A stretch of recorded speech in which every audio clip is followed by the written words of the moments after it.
こんにちは、高橋祐介です。村岡正則です。山本貴明です。はい、鳥取の佐藤です。ということでやってきました、タッグバトル、はい。勝者福岡バトルの勝者2人です。おめでとうございます。ありがとうございます。見事な戦いでした、でしたね。はい。今回ねトーナメント式まではいかないんですけど、その勝者と僕と村岡さんペアとやるということで、ここやってきましたのは石川県です、はい。ということで今回はこの石川県を舞台にシーバスタッグバトルをやっていきたいと思います。よろしくお願いします。お願いします。はい。ということで毎度ね同じルールなんですが、今回もルールを一応説明したいと思います。シーバス、スズキですね。スズキを釣ったサイズで、ポイントを獲得し、勝負します。ポイントはこちらです。他細かなルールはこちらです。そしてこのバトル、毎度のことながらちょっと特殊なルールがありまして、4人でグループラインを組んでおります。でそこに釣りをする前、要は釣りを開始しますよっていう場合に、ポイントの場所、始める瞬間に送ってください。そして釣れたタイミング、釣れたら、魚の超過写真とともに釣れた報告を、してください。なので両チームどこで釣りをして何匹スズキを釣ってるかっていうのは分かる状態で勝負をしたいと思います。そして、今回こちら石川県ということで、はい、石川県はね今年令和6年にちょっと震災がありまして、特別ルールということで村岡さん、はい、お願いします。今年の元旦に、北陸地区中心にね大きな被害が出た地震に対して、私どもで支援をしたいと考えております。で今回両チームのポイント、両チーム合わせたポイントかける1万円を、地元釣り具店の支援に使いたいなと考えております。ちょっと今釣り具屋さん等々どういう形の支援をするかは協議中なんですけれども、また後々発表したいと思います。なるほど。かける1万円なんでじゃあ全然もうガンガン300ポイントぐらいいっちゃってもいいかなと思います。はい。実際にね熊本バトルは多分合計したらやばかったです90ね。対80ぐらいいってるんで、それぐらい170ポイントなんで170万ね、災害復興ですから、はい、それぐらいの気合で釣りまくりましょう。なので皆さんド派手に釣ってください。お願いします。ということでなんか意気込みありますか？意気込み。まあ意気込み、勝者として2人の思いを背負ってここに背負ってますね。来てると思うんで、いかがですか？やるしかないと思ってるんで、そうですね。はい、バチバチいきます。プレッシャーがないんで今回。初。なんかプレッシャーがないからめちゃくちゃメンタル的には楽ですよね。もうやるしかねえという感じなんで、食ってやろうかなと思います。はい。どうでしょう？そうですね。どっちもね一緒にやったことがあるの。そうか。山本君とやって熊本は勝ったし、はい、佐藤君と組んで、はい、中身は惜しくも負けたけど、はい、2人の考え方とか思考は分かるんで、なるほど。手の内はこっちにあるかなと思っております。負けないですね。負けないですね。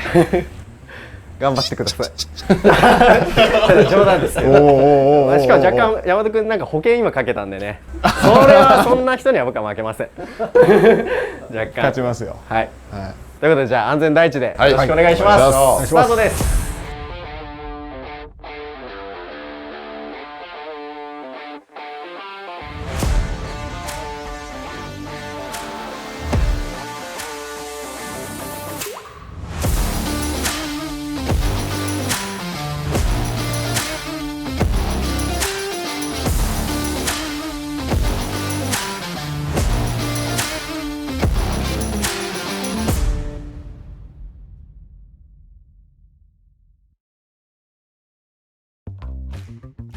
よし、じゃあよろしくお願いします。よろしくお願いします。さあ、どんな展開を予想してますか？どんな展開？いや、多分、あっちが最初ついてくるんじゃないかなと思ってます。ある程度、僕の予想は。でもなんか佐藤君はそれなり調べてきたっぽい雰囲気ですね。なんかエリアがさ、汽水湖で日本海側っててね、彼の感覚はそのままハマるじゃない。そうですね。で多分この昨日から雨降ったからさっきパパパって川ね車で見た感じ、はい。めちゃくちゃ良さそうじゃんなんかで意外とハイスコアになるからそうですね。棚はかなり出そう。すごい寄付金額ねになることを、なるように頑張りたいですね。頑張りつつだけど、はい。勝ちたいからね。そうですね。で今回ねなんかさちょっと作戦やっぱりハイスコアになるとさメンタル勝負って点もあるじゃない。はい。いつもさ俺とヨシがずっとはい。戦ってきた時にさ、はい駆け引きを当然するじゃん、はいトラップかけたりさ情報で惑うようなさでそれを多分向こうは絶対一番警戒してくると思うんでなんか俺からの提案なんだけど今回は正直者作戦あ、全く引っ掛けるとかやらず。例えばただ巻きでつったら、はいただ巻き最高ですみたいな感じでそうすると向こうはこれ絶対ただ巻きじゃないぞって思いそうじゃん勝手に。そうで佐藤君のジャーキン炸裂ではい。で実際ただ巻きが強い状況ならはい。佐藤君がずっとジャーキングしてくれてたら勝てるじゃんはい。確かに。あっちので方が普通にただ何もなしでやると互角か、ね、ハイスコアのすごいガンガン釣り合いになるんではい。と思うんでちょっと正直者作戦ではい。だから要は向こうが俺たちのこと考えてくれてる時間が増えれば増えるだけはい有利じゃん、はい。こっちは何も考えなくていいこっちもですからね。何も考えず仕掛けとかないひたすらないですからね。釣りに行く感じ全部いよいよ始まりましたね。始まりましたよ。始まっちゃいましたよ。ついに。気が楽なんでね、今回。まあ、そうですね。挑戦者ですからね。挑戦者側で、ね、ちょっと、俺たちはもうやるしかねえ状態なんで。はい。初めはコートかぶるかもしれないですけど、朝の席で、その後ちょっと小場所を見ながら見て回ろうかなですね、感じで、かぶりそうなんですけどね。ちょっとかぶりそうな気がする。めっちゃ急いでる。どうなるかな。ね初めてですもん、本当に。村岡さんとペアになるのが。ねまあまあ釣りに誘うけどこれは誘わないじゃないですか使えないでしょ。使わないでしょ、多分これ。面白いから使うかな、これ。使わないでしょって言わなかったら使ったよさあ、来ましたね。ファーストポイントなら、浅野川の席ですね。席ですね。まず位置情報ちょっと送りますんで、向こうはまだついてないみたいですね、どこも。ですね。もしかしたらバッティングするかなって思ってたけど。はい、開始します。はい、では送信完了です。あざっす、来ました。今ブーって行きましょうか。やってみましょうか。はいわかんないんでとりあえずやってみましょう。まあちょっと弱いか。ちょっと弱い近くでけね。どなんかそんなめっちゃ激浅ではなんか普通に魚入る水深ありそうですけどね。しかもここら辺濡れとるけ、結構雨降ったんじゃない、多分ここ水残ってるからこれが初見じゃどうか判断できるまあわかんとこないとこですよね。ですよね。でもまあまあ降ってるはずですよね。タモ大丈夫ですか。まあランディングできそうですよね、低いけん。まあなんとかなるでしょう。いっか。やっぱりメジャー持ってないですね。タモとメジャー初手スネコン90これでいきます。ちょっと思ったよりレンジありそうなんで 110S でおっといきます。まさか引けそうなんでじゃじゃじゃじゃじゃじゃじゃじゃじゃじゃじゃじゃじゃじゃじゃじゃじゃじゃジャーキングじゃないですよね。ちょっとまずはちょっとビビり気味で外側から行こうかな。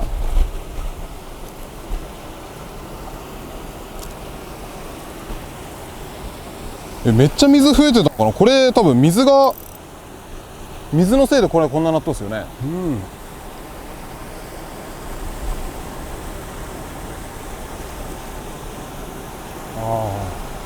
うわドラグの設定しなきゃ。出ろ。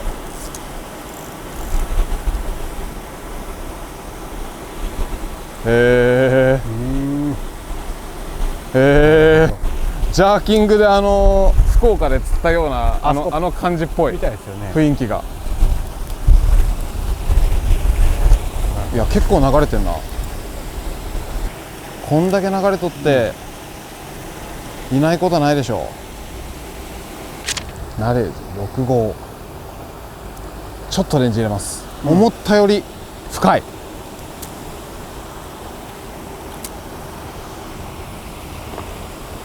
結構水動いてる。結構水動いてますね。意外とすごい。じゃあ位置情報送りますよ。はい、お願いします。はい、送りました。よろしくお願いします。よろしくお願いします向こうもほぼ同じタイミング。どこ入りました？浅野川の席だ。あはは、想像通り。さて朝人初めましててが打っれば。言いつついきなりエントリーがわからないんですよ。あっちかな。いやでもこのエントリーがない方がチャンスですね。そうだね。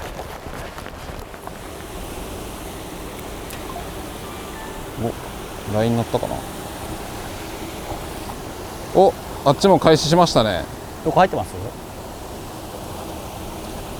埼玉。あ、埼川ですか。多分村岡さんが釣っとったポイントですね。あジャーニーで。中流ぐらいの。でもなんか昨日あそこ超過情報そういえば出とったな。いい水出てる。でも普段水ないですからね、多普段分ね。ほとんどない、ほとんどない。真ん中だけ流れてるっていうのを確かジャーニーの時見に来たような気がする。マジですか。あれしかないんだあれね。いやちょっとボラコンできます。ボラコンでちょっとクイックにやりたいんで、5g のウェイトを口にウェイトつけてくださいね。ボラコンでこれはスネコン130。石川の僕、このスネコンが一番釣ってるルアーじゃないかな。この上側は村岡さんに任せて、俺ちょっといろいろ見ながら、まあ釣りできたらやってみます。いい、こっから斜めだよ。めっちゃ滑るし。俺はこの下に行きたい。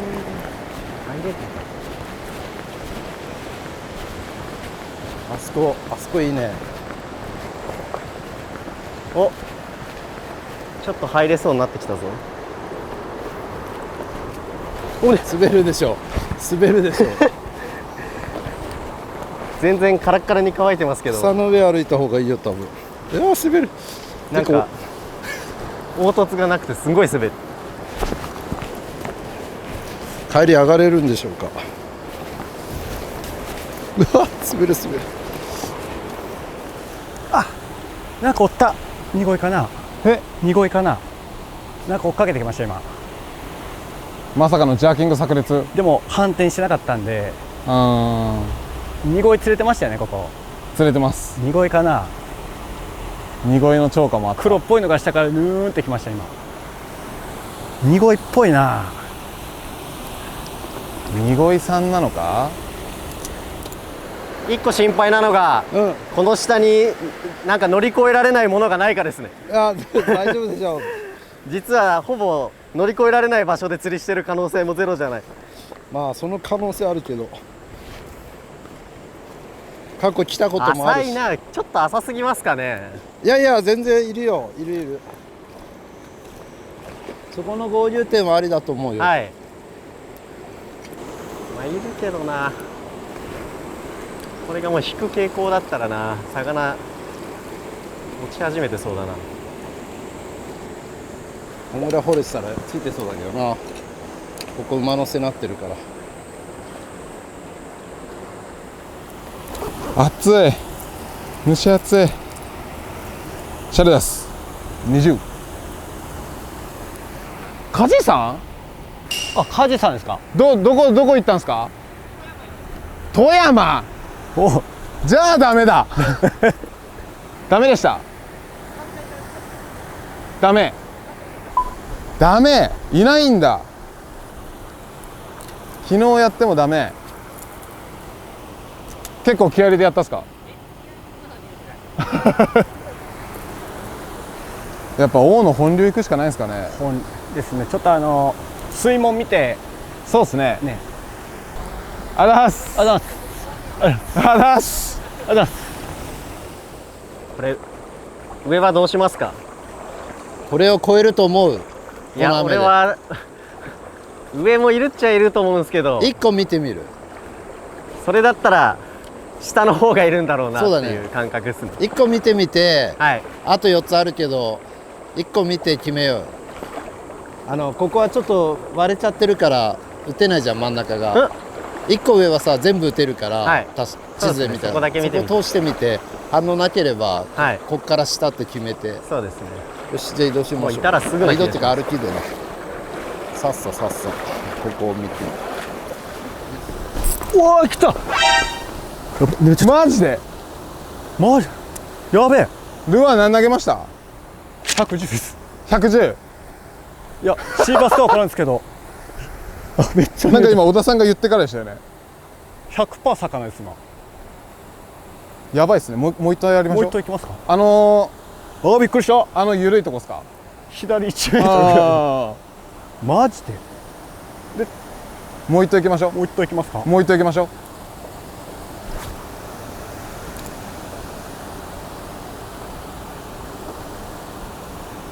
ジャーキンですか？ジャーキンです今。ジャーキンやばいな。そんな何回も食うんすね。マジか、さっき当たったやつを取りたいな。 100% 魚ですね。それ取りたいですね。2号いかもしれんですけどね。ああ、この1個目いなかったらもうこれ以上上は捨てていいですね。ここで反応取れなかったら、はい。もう直近までいけますね。よしやります。ガボッツ120で左手前から。よし、これはすね込んで。雨降ってきた。こ登っててくれ。こにいてくれると面白いけどな、展開的には。雨降ってきたー。雨もやばそう。気持ちいい。お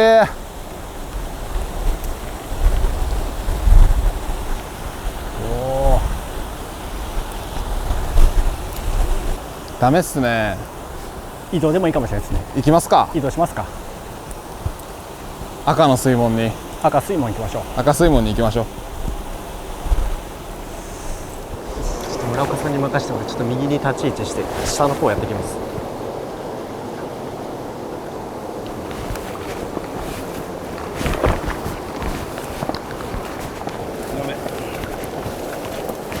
漂着しましょう。なんか思ったより血合いが少ない。さっき1回ピチャッとしたけどもっといていい気がする。時期的に登っちゃったか、もっと溜まってる場所があるか。まあいわゆる石上なんで絶対いるっちゃいるんですけど、そんな粘るとこじゃないですね。いいステージっていうか基礎があるんだけどね。ですね。魚ついてめちゃくちゃ落ち込んでます。落ちてる。もう漂着のそばは死ねる深さで。これ意外といるんですよね。食わないだけでこうやって見たら覗くといたりあ、する。こんにちはみたいな。いやー食わない、いないのか。やっぱ上すぎんのかな。そうですね。絶対深いこれ。希望を持ってきましたが、さすがに朝関朝河口かな。 2-3過ぎた河口行ってみる。ガタ行ってみる。どうしましょう。もうでもな、とりあえずここら辺よりは下っぽいね。もう 1,2 個ぐらいち下ょっとこういう小場所ジャーニー場所行ってみる。さっき見た時全然入れそうもなかったんで。ないんで、もっと小場所、もっと小場所。もっと細いとこじゃあ支流入ってみるか。はい、ちょっとこそっちのの辺のね方が魚いそうなんで、うんうん。そっち様子見て、ダうんそうだねメだったら了解了解。はいよし行ってみよう。じゃあ移動します。やばい、これ明日一日持たんかもしれんすわ。めっちゃ暑いですね。汗が吹き出てくる。ショルダー持ってきたいですか。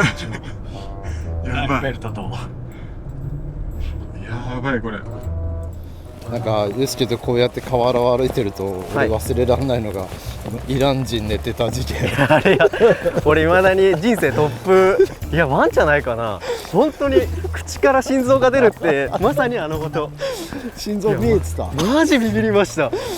村岡さんに抱きついたもんね。で川を河原を歩いてたんでね、広い、めちゃくちゃでかい河原。それいきなりですが俺に飛びつくようにうわっつって、で俺もめちゃくちゃビビってさ、そんなビビる要素ゼロだったじゃん。はい。そのイラン人、まあ中東の方がイラン人とか決めつけてるけど、中東の方がね寝てんの、普通に河原で橋の下、しかも田舎の。布団もなんもなく。いや、それ一個びっくりしたのが、まず僕は畳んである衣類たち、綺麗に衣類って、何これ嫌な予感するって思った瞬間、ライトの中に人がしかも目をギロってしても、こっちこうやって寝てこっち見てるんですよ、こうやっていやマジで本当に人生一番さ、あれ。あの人もビビったよね、多分。そうですね。あ、でも俺らが喋りながら近づいてしてるから、もうだってここですもん。しかも明かりガンガン焚きながらちょっとはアピールしてくれよみたいな。ね、なんか動いてくれればよかったけど、アクションしてくれればいいのに、もうあっちはここは俺の場所だみたいな。俺人生で一番驚かされたのがあれ第一だろう。いや本当にあれはな、寿命縮んだ本当に。だからこうやって河原歩くために思い出すと、懐かしい。あれは夏の日でしたね、あれも。夏の日、こんなな5年前ぐらいの夏の日。暑い夜な。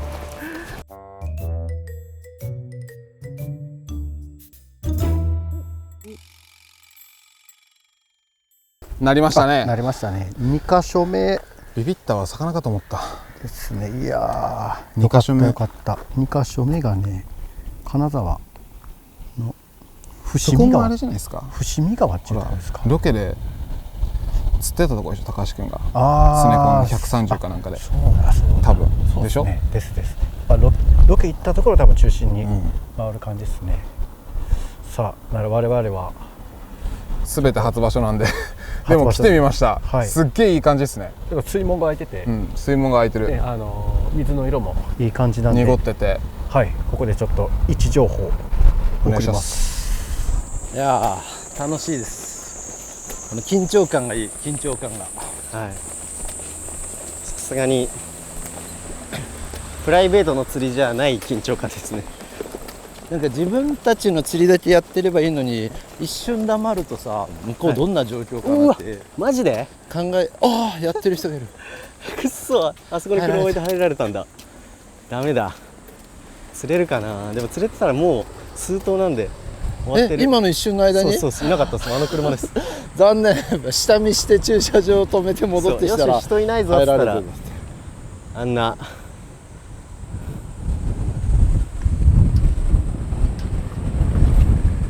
残念。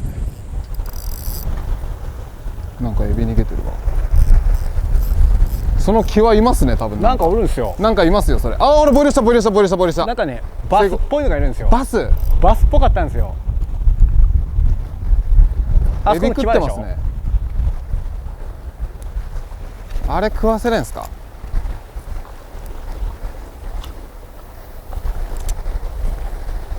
バスか。確かにシルバーじゃなかったですね。茶色いですよね。今見えたの茶色かった。なかったことにしましょう。なかったことにするか。はい、2箇所連続釣りできず、1箇所目は先行者で入れず、2箇所目は工事終了。地形変わりました。工事2年前。工事はちょうど2年ですね。ああ、2年前の工事してて、いいポイントだったんだ、その時は。いいポイントでしたね。でも工事終わってると。もうはいのっぺりしちゃいましたね。懐かしい。じゃあちょっと次移動しましょう。ちょっと次俺チョイスガタずっと晴れてて多分気温高かったじゃない、はい、だからそこにこんだけまとまった雨降ったら絶対出るだろうみたいな、集まるだろうみたいな、なんていうかな、ちょっとウィンド風表だったら100点満点だけど、風は西欧側になっちゃうけど水は相当入ってくるからちょっとそのエリア見て。了解です。行きますか。行きましょうか。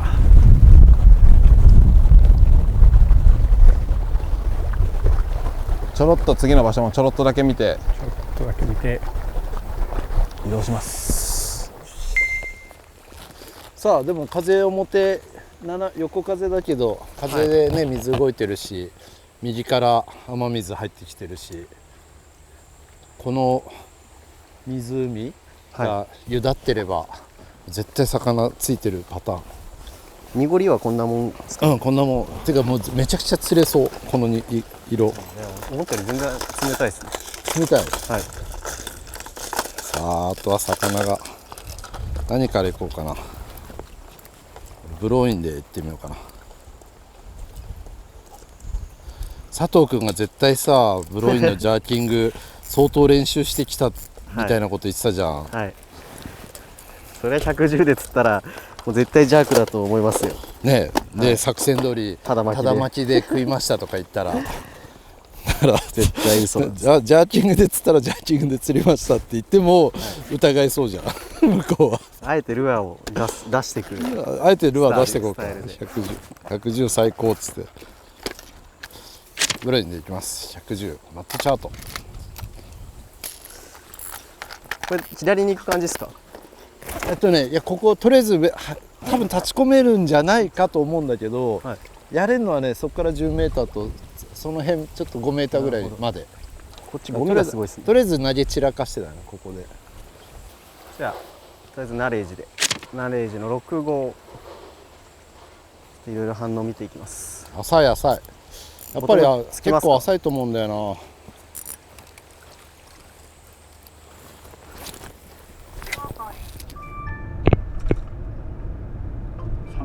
始めます。 3箇所目で結構回りますね。回ってますね。どこ行きました？家屋型。あ、さっき言ってた水門ですね。マジ？じゃあ、あれだ。なるみお姉さんポイント。左方向です。なんか、左ですね。先やられたな。なるみさんポイント来ましたね。釣れてないんだな。こっち左がすごい浅いんだよね引いてて。だから立ち込めんじゃないかと思うんだけど、もしかしたらぬたりすぎでダメかもしれないけど、入れそうっすけどね。まあちょっとここからやってみて。ここから入れそう。あ、入れる。はい、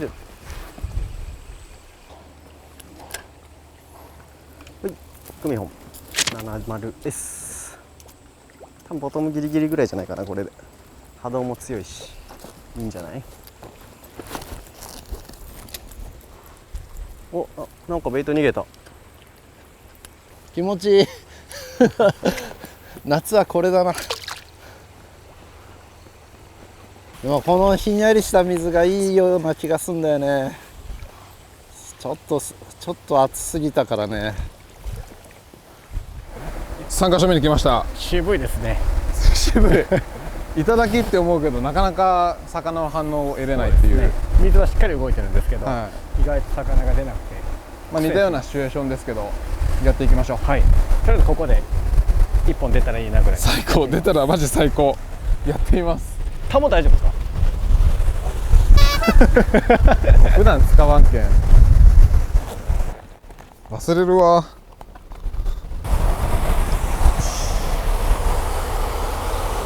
釣れそう釣れそう釣れる気ね。初手ブローインですか80ですね。ブローイン80でスネコン90 S です。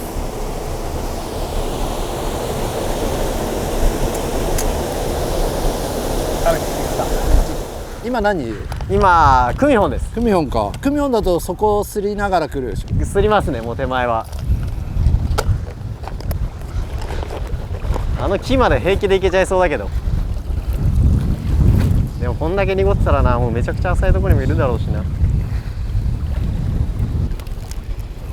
ナレージ50でちょうどロッド立てたらそこすらないぐらいかな。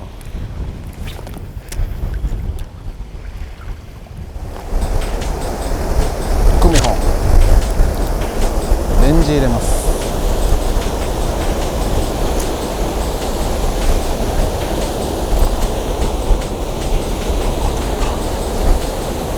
なんか当たったぞ今。なんか当たった。当たりました。よっしゃおっしゃ、抜き上げよ抜いちゃいます？う。おっしゃーよしよしよしファーストフィッシュよしよししよし計測計測。久美ちゃんよ、久美ちゃん。よっしゃよっしゃ。ちょっとこれ奥久美ちゃんだよ、久美ちゃん。なんとなく分かったぞ、漂わせ感が。ほい、久美ちゃんだよ。44。ほい。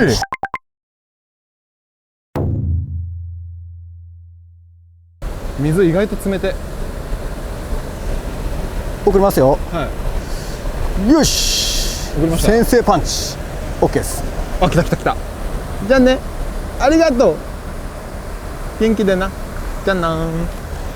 イエーイ。決めてくぜ。先制パンチ。こっからこっから。次っつったら俺も地球パンチしちゃうぞこれ。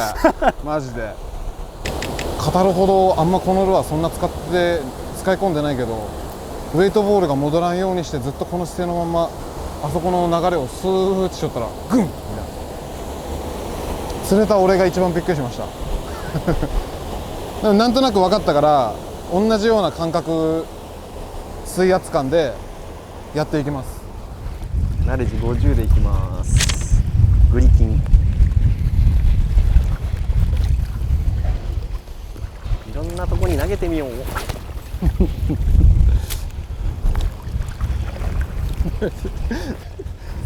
あの人どこまでも行っちゃうんだけど。あ、来たよ。よっしゃよっしゃ。おっしゃ。近い棒近くでナイスです。40ぐらいだけどな。鳥を1本目。貴重。あー、これは取りたい。ウェーディング、ディープウェーディングの。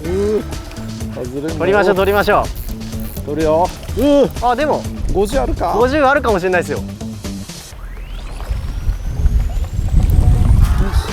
っしゃー。よっしゃー。成功。いい、50ある。ばっくりばっくり。かっこいい魚。はい、来たー。しかもポイント移動しますからすぐだからな、来ちゃうかもしれない。来ちゃうかもしれないな。まあ普通に早巻き。うん、早巻きだった。近づいてきてロッド立ててたから、はいナレジが上に向かってダーって強い波動になってきたところで食ったね。うわじゃあケース50あってくれよ。なんかね、なさそうな気がするな。ほら、太鼓だけあってさ。ほらほらある全然ある口閉じ。はい、51。ほらエビも乗っかってきちゃった。美味しそうな、これで食ってんじゃないですか。うんね。ほらほらエビ食って。よっしゃ。50出した。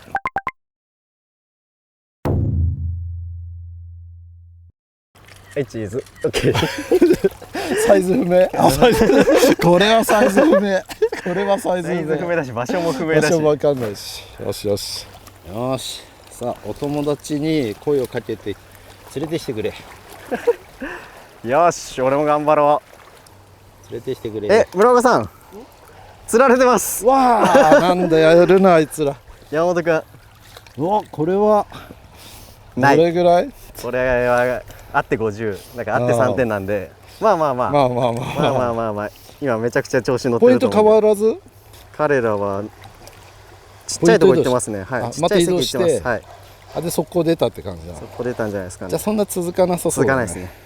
こっちは俺らの方が大場所だからもしかしたら、3、4本5本パぐらい。ターン見っければね、ルアーここはちょっとでもただ巻きだったからただ巻き最高って俺が書くよ後で。ルアーを映さず。ルアー映さず。釣れねー。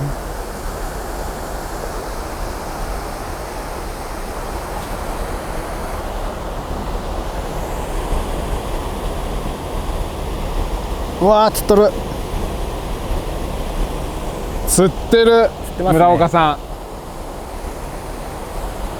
ただ巻き最強って多分嘘でしょ。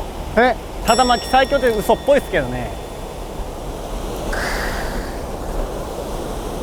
何本か出るだろうな、あっちチームの場所。その辺ぬるい。もうぬるい。あーギリギリですね。さっきより全然ぬるくないです。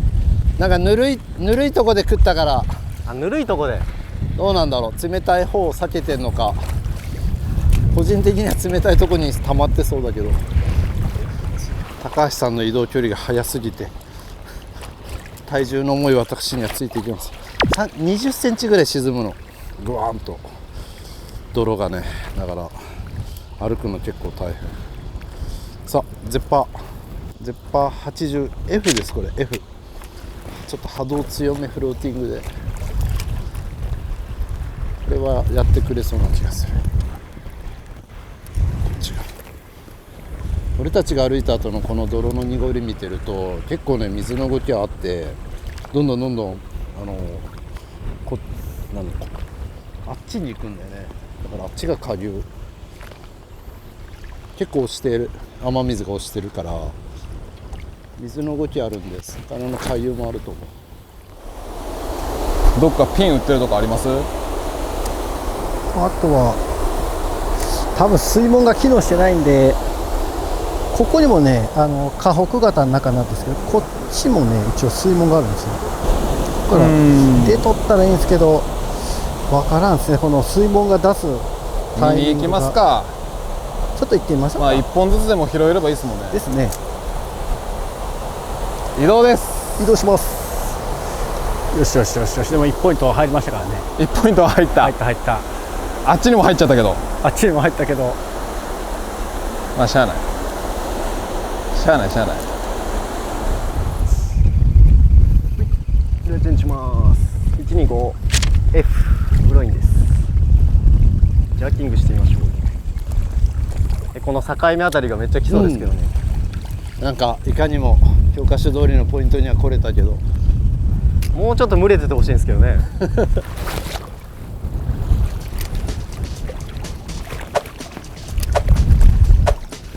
おっ、あとすがお着水、ほぼ着水。じゃあおお、マジ行くぞ、助け。ワンジャークで食いました。多分まあブロインなんで、ブロイ多分3フックだから頼むぞ。かかりどころ変わってるってやめてくれよなんか引きが変だぞ。離れて。あ、大丈夫か、買おうか。あ、大丈夫だやばい、ちょっとバレそう。よっしゃ、ありがとうございます。すいません、ありがとうございます。グリップグリップグリップグリップ。イエーイ、あざっす、すいません、ありがとうございます。危ねよっしゃー。え。いや、村岡さんと知りませんったの久々。50。次誰が取るかですよね。こっちが取るか向こうが取るかで。高橋くんメンタルいっちゃってくんないかな。村岡さんがもう一匹ぐらいつって計測会場が見えてきましたよ。あそこに燦然と輝くブルーブルーとフィーモのメジャーが。しっかり宣伝そういうこと言わないで、うまく使えそうだったのに。いいじゃないですか。宣伝とか言ったらなんかってなるじゃん。やり手だなとか言われちゃうじゃん。あれすごいメッシュでね、水切れよくてもすごいいいんですよねそう言ってよそう言わないいや、すみません、と。さすがナチュラルだなと思って。あるね、あるある。あります。52、3です。53、はい、53、イエーイ、ありがとうございます。カメラ。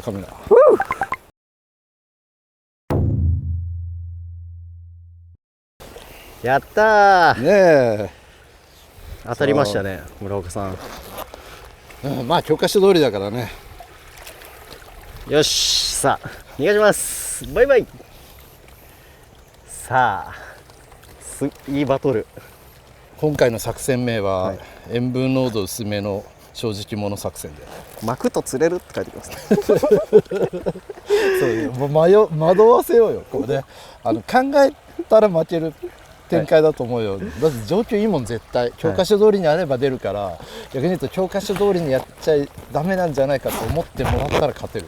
そうですね正直者作戦で、くっそー。まあしゃあない。タコ粘りかもっすね、そこで。粘るかもしれないですね。動かんかも。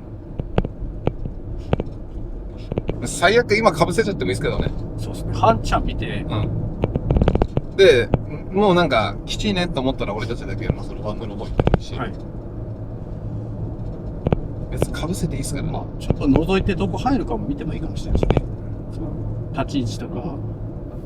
昨日夜中内職してこしらえたのがジョルティの 14g のジグヘッドに 22g とかのワームをつけた、何チューンっていうんですか、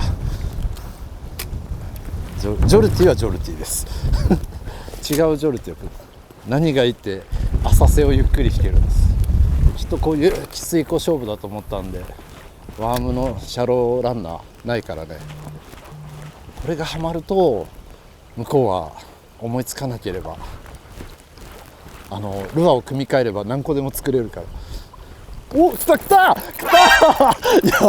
た一頭だよ、一頭。なんかやばい、仕込んでませんでした？やばい勝ちパターン見つけたかも。何ちょっとなんか夜中仕込んだ。まず取るまず取るまず取りましょまず取るう。マジなんすか？一頭で、あー危ない元気。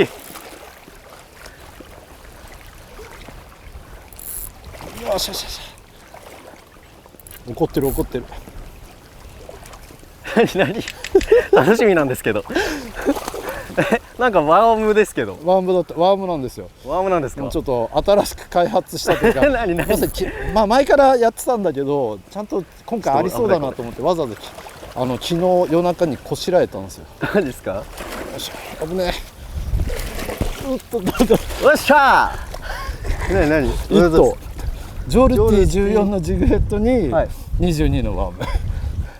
ああ、なるほどなるシャローチューンほどなるほど。8ですよ、8。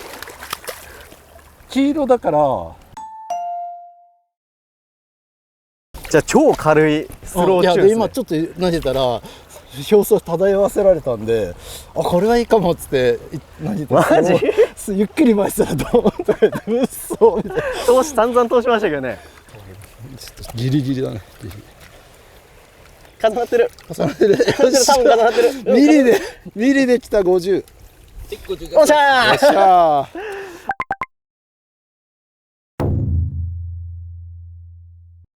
ー。いや一頭で出るんだよ、すげえな。カルティなんだなんだカルティみたいになってる。はい、バイバイ。よっしゃー。3本目まだ勝ってないけど、いやこれはとりあえずパタ流れはーンと場所をね、当てたから。いやカルティは当てられないですもん。だって、これもしね、ドハマりだったら、しかもね、初日からこうねペースつかむのが大事だよね。確かにそれで釣られるとなんかそれしか釣れないような気してくるもんね。移動してきました。はい。水門です。水門もう水動いてるとこやっていこう作戦です。はい。まあよくわかんないんで、とりあえずやっていきます。そうですね。ちょっと様子見ながらですね。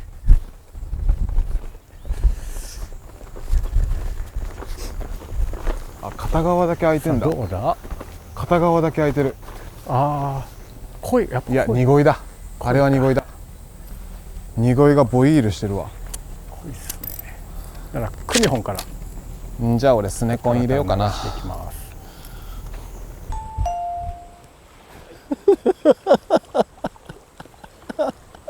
ユースケ、ちょっとカルティ見て、カルティ。なんですか？すごいこのローリングアクション見て、この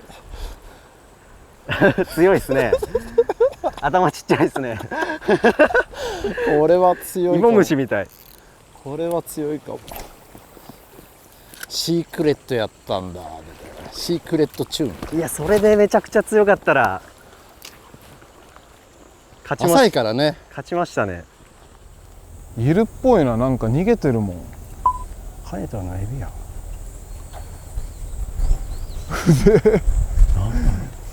かけてみます。ちょっと投げてみましょうか。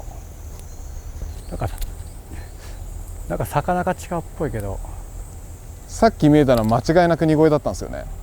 黒かったっすよ。シーバス？違うっぽい。よし、シーバスや。シーバスや。シーバスや。よしよし。タモタモタモタモ。シーバスや。タモよーい。濁いじゃなかったやん。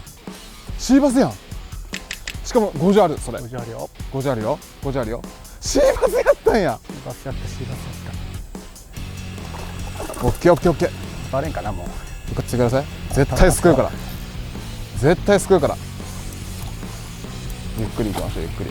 まだ元気だな。ここの引くな。すげえ元気ですね。ほら。頼む。よっしゃー。よっしゃ。これ50あるぞ。これあるでしょ。これ50あるぞ多分。よしよしよしよし。よしよしよしよしよしよし。あ、よかったよっしゃ。50。 50。よし。よし。ナイス。よし。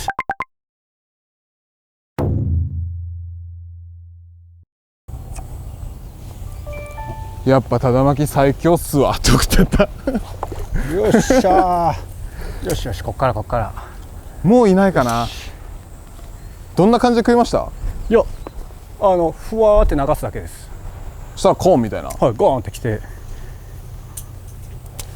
いや、ちょっと楽になりましたね。よかったよかった。こっから追い上げますんで。村岡さん、はい、昨日足の先端ボイルしました。ボイル出た。足の先端、はい。あ、俺も2回見たよ。見ました？さすがにむずいっすね、こっからだと。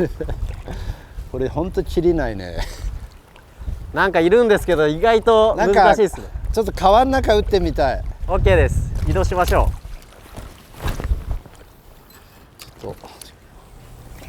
くっそー。意外とおらん。水門のその一匹か。意外とおらんっすね。この外で一本抜きたいですけどね。なんか今いるはずっすよね。いやー、水しっかり動いとるんで。あんまり流れに執着がないとか。なんか流れてきちゃう。なんか流れてきちゃう。ねあれ。何何何ねあれ。何何。あ、閉まるんじゃない水門これ。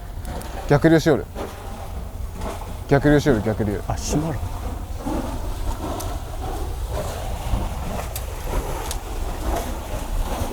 やばいやばい。逆流しよる。多分閉まるっすね。あ、閉まった閉まった。閉まるっしょ多分これ。逆流してたわ。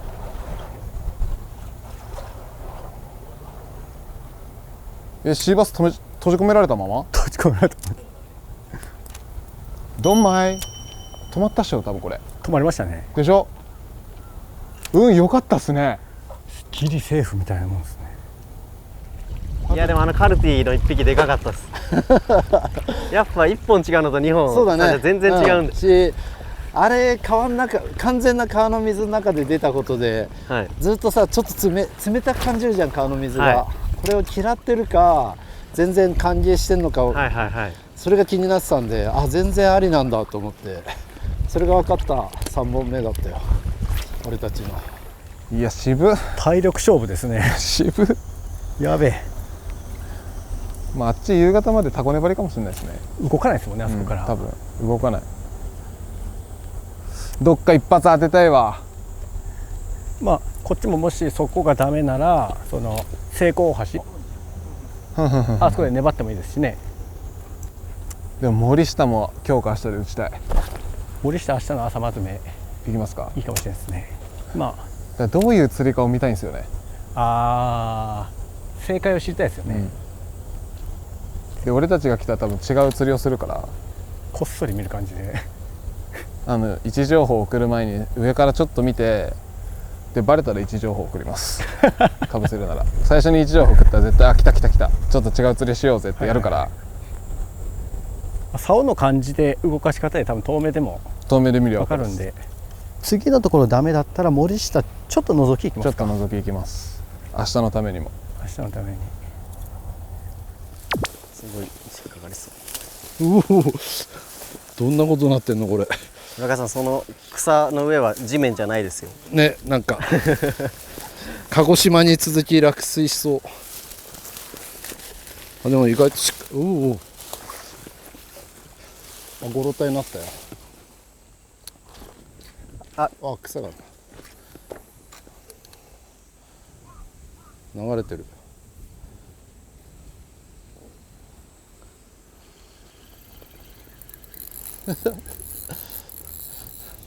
なんかあれ釣ってるみたい。ライギョ。シーバスかもしれないですね。何が？あ、あの人。本当。あれさ、ベイトかと思ったらスピニングでした。あ、本当。普通にミノ巻いてます。やめる。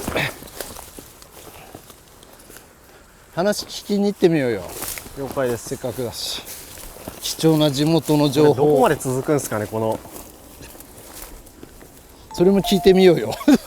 これずっと藻があるんですか。見る限りは全部見えますもんね。そしたらやっぱりやめる、行かないで済むかもしれない。もう聞いた方が早い、その話。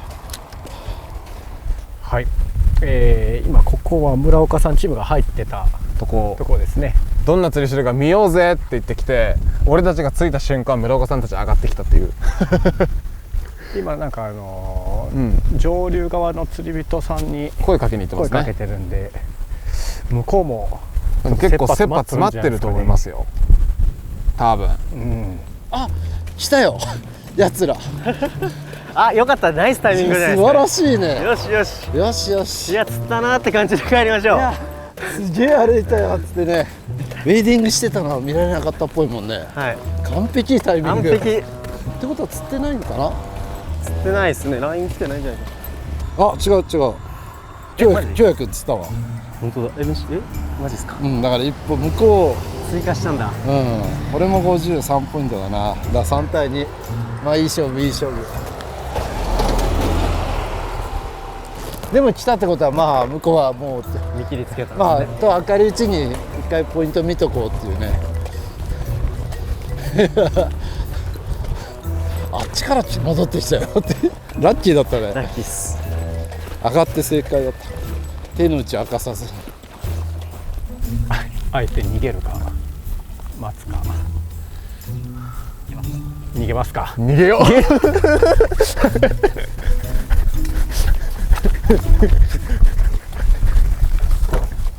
ういうことどういうこと。もう移動しちゃうってこと。ほら移動しちゃったよ、残念。そこは話すべきでしょう、絵的に。絵的にほらほら移動しちゃったよ。どういうことよくわからない。盛り上げにもうガチで勝負してるよやつら。いや、勝負かけますか。あそこで。なんか意外と安定感ありそうなんだよな、あのバンドは。南西に進みます。何分ですか？ 16分ですね。まあ、ちょうどいいじゃないですか、4時半。 4時半前で準備して、うん。 4時半過ぎぐらいに。でも疑問生まれてますよね。あれと思って、うん、ここじゃないんだってなってます。だからやっぱ川釣り上がってったんだっていう判断じゃない。なんだここから打ってってみたいな。じゃあもっと頭明日もしここ見たらハテナ生まれますよ。ね何このこの水草何もうたちよみたいな。どうやって釣ったのみたいな。フロッグみたいな。なる。もうだいぶ粘りましたね。もう上がるんじゃないですか？先ですね。うん。もう上がるっすね、あっちも。あっちも、こっから勝負でしょ。こっから初日の大一番。右方向です。外すか当てるか。いや、どこ行ったんだろうな、気になるな。いや面白いな。てっきり話すかと思ったらちょっと何も。な、京也君に釣ってほしくなかったな。なんか、そうですね。ジャッキングして迷っててほしかったの。何ジャッキングで釣っちゃったのかな、もしかして。七巻最強って書いてありましたけど。うん、それはなんか、どっちだろうな。ジャーキングして釣ったっぽいですけどね。ぽいね。はい。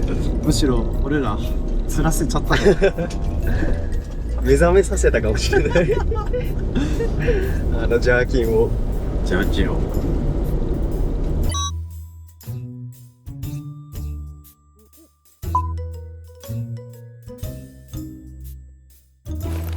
車からちらっと、ここはすごいね、流れが3つ4つあるんだね。頂みたいな流れですけど。うん。ここやって上がってこうか。でも多分このまず壁際、いいですか？ナレッジつけたでしょ。じゃあやらせてもらいます。ナレージ65。ごめんなさい。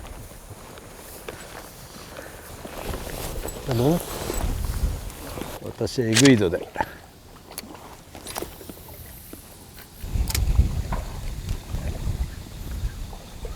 深いのかな。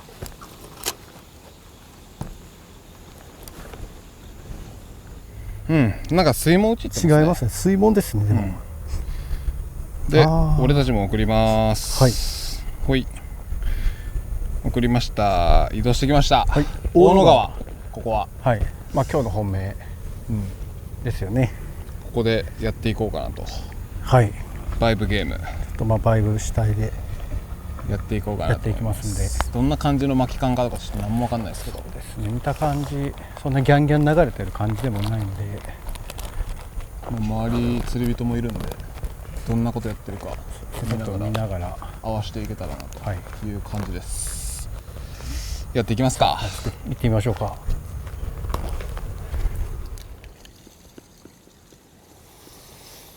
ちょっと川の中入ってってみない？はい。とりあえず俺、佐藤さんがナレージナレージだから俺は鉄板で行きます。はい。 2人チーム戦なんで、せっかくナレージ50でいきますから。どっちかで当たった方で集中攻撃します。うわ、なんか深くなったり浅くなったりしてる。怖え。見えんし。でなんかちょっと濁っとって見えるのがまた怖いですね。なんかここら辺落ちとるし。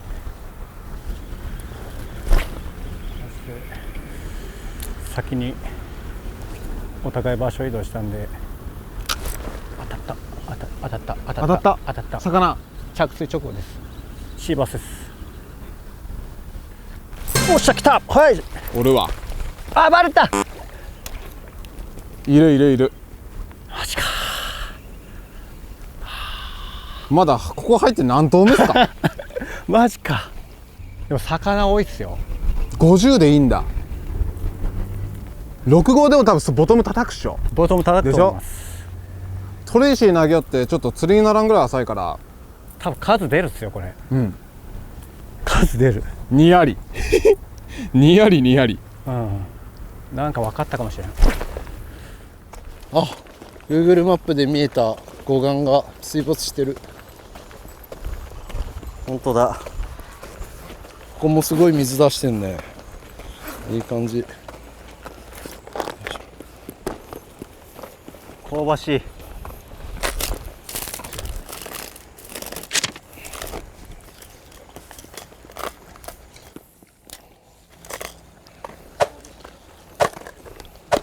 全部。お、食った食った食った食った。おっしゃ。一頭一頭一頭。ちょっと待って。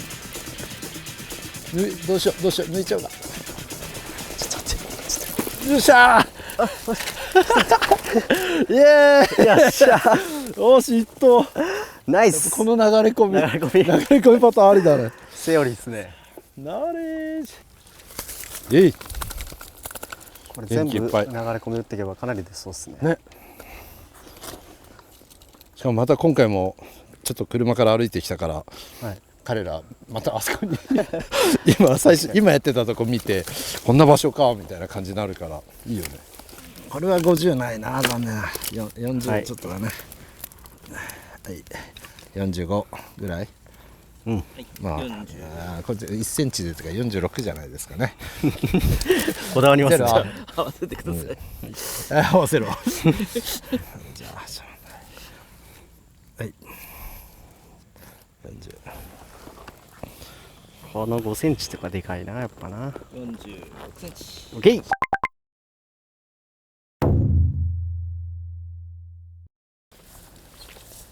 すごいな、全部シーバスでいい感じだな。バイバイ。ブラックとか混じりそうだけど。しゃあ。ナイスショット。ナイスショット。よし。さあ、話しましたね。これで10点です。10点。よし。 10万円。 10万円10万円になりました。こちらチーム。行こう。釣ってる。でかいですか？でかい。結構いいサイズ。マジですか？高橋さんですか？村岡さん。村岡さん。結構いい。マジか。向こうも移動したね。どこ行きました？大野川の。うわ、大野川だ。ちょっと怖いな。下流ですか？本命、下流側。狭くなったとこぐらい。ちょっとラインに注意しておきましょうか。うん。これあまりにもなるようなら下流の連チャンはありえますから。そうだね。拾い釣りたいまあ魚の量は絶対あそこが一番だろうからね。今撮ってた？あ、もうそこだからこの水のこれ流れ込み、でも多分ここ絶対いいよ。ここがこの水域のさ最終地点っていうか。70来い。そうなんだよな、1ポイントじゃな。てか際も打っていかないと、これ際にもいそうだよ。そうですね。だけど結構木があって、際打って対岸打って教科書通りに魚がいていいフィールドだよ。あ、ちょっとかく乱作戦を諦めてはいけない。なんだっけ、塩分濃度薄めの正直者作戦だから、なんて書こうかな。なぜかただ巻きしか当たりません。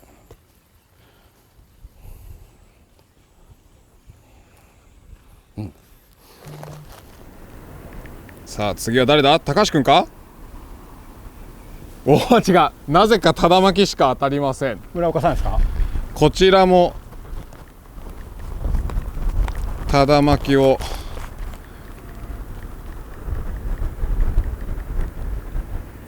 なぜかただ巻きしか当たりません。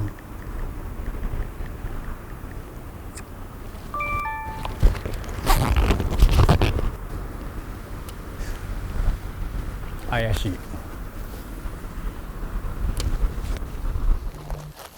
おしくった。さあ向こうがどう？お、あっちゃ。シャシャシャシャ。ちょっと50あります。ぐちゃぐちゃじゃないか。滅びたくない。有心でバレんなよマジで。これは大きいポン。マジでバレんなよ。シャシャシャシ20あると思う。やばい、フック1本。やばいっす。村岡さん一気にャ。落ちて。どうしたらフック1本です。よっしゃ完璧。今のナイスジャンプ。今のすん。よし50ある。よしあざっす。正解。やっぱ川だな。ナイス。こういういいっすね。で明日明後日以降はさ、はいこれが終わってくれれば最高。そうですね。いや本流もね絶対いいけど、魚が絶対手の届く範囲にいるっていうところで、物が明日も明後日も釣れそうだけど、おおこういうインレットしゃは全部危ないね。今だってテール1本でしたもん。刺さってない。村岡さんキャッチしてって感じ。ナイスキャッチです。いいジャンプだった。いいジャンプでした。自分から入ってった。はいやりました。よしこれは50ある。よし硬いギリギリ。意外と51。51っすね。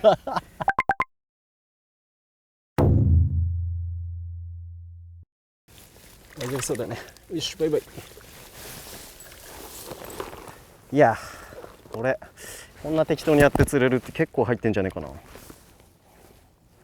いただきましたね。奥の奥、魚が冷たい水を求めてどんどん入ってますね。さあ今日で終われ。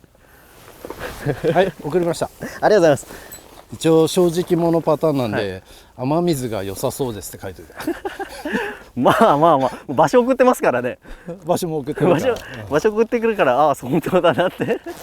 でもこう帰ってくるってことは何かあるんじゃないかって思って疑心暗鬼になるのが狙いだからね。多分明日あそこで水出てなくて諦めるパターンですねこれ。そうなってくれればいいな。また釣っとる。うわーマジかよ。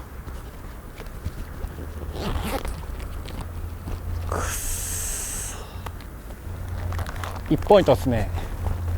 いい魚だな。村岡さん、佐藤さんが僕たちの村岡さんがただ巻きって言ってるじゃないですか。一言怪し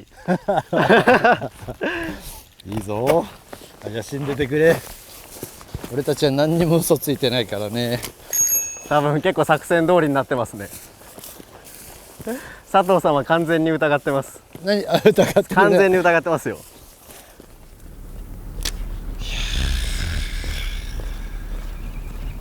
おめっちゃ稲っ子が稲っ子めっちゃ出てきましたよ。それ稲っ子っすか？その刃物みたいな。稲っ子です。気になる大野川を彼らがね、ややっていまいちだから行かないで済むから。あっちが大野川はどんなパターンだと思う？今日の状況。ちょっと流れあるでしょ、こんだけここで流れてるからバイブレーション。いやでも多分円筒のバイブレーションじゃないですかね。でもやってるよね絶対、向こうだって。でも佐藤さんはジャーキングしてるじゃないですか多分いやそしたら勝ちだわ。今動画で一放送残ってるんですよ。多分佐藤さんがジャーキングしてさすがに山本君が多分あれしてます。さすがにそんな簡単には騙されてないと思ってたけど、過去のバトルで散々謀略の限りを尽くした回がある、成果ですね今までのお互い敵で散々仕込んできた駆け引きしてきたからこその今回の正直な意見を向こうはどうしても信じきれないみたいな。わかんねえ、ずっとこんな同じとこ投げてて食うのか、ちょこちょこ歩きながら投げたがいいのか。どうなんかな。なんか川がちょっとでも流れるタイミングで魚通りそうですけどね。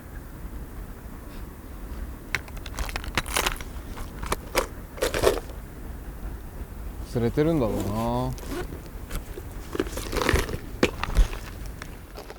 ちょっとリードしてるから遊んでいこうかな。あえてブロインの 110S でちょっと合ってないけど頑張ればかけられそうなんで、それでかければきっと京也君たちは絶対ジャーキングだと思うはず。もうそれは陽動用に釣りってないですか？陽動用に釣りってないですか？の1本ちょっと今リードしてるから、はい、むしろブロイン 110S を見せて、はい、ただ巻きですって言ったら陽動用になんとかその写真を送ったら結構向こうはそれを送ったらだいぶとどめですね。なってくれればいいけど、でも要は釣りに集中してなければいいわけだからね。そうですね。目の前の魚1本出すことに集中してたら下手したら負けちゃう相手だけど、いろんなこと考えてたらいいね。うちらのこと気にしてくれてればいいじゃん。はい、釣りを迷ってくれれば、このバトルもだいぶすごいことになってきましたね。だんだんね戦略、一番出た俺とユうスケだからこそ分かる相手側の心理みたいな。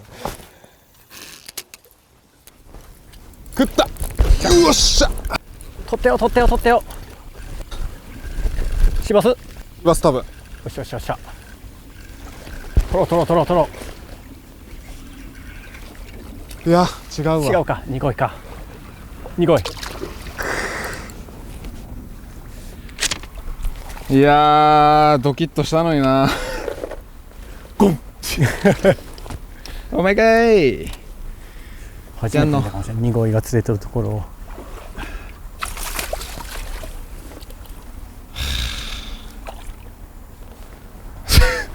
当選簿になったねあんたね。はいはいはい、そうそうそう、バイバイ。はいはいはい。シャシャシャシャシャシャ。うわ食っちゃったジャーキング食っちゃったじゃないです。いいんです。いいのか。相手にヒント与えちゃったよ。シャシャシャシャシャシャ。大丈夫です。やりますよ。はいはいはい、やりましょう。ナイス。しかもいいサイズっぽくないですか？なんとか60だね。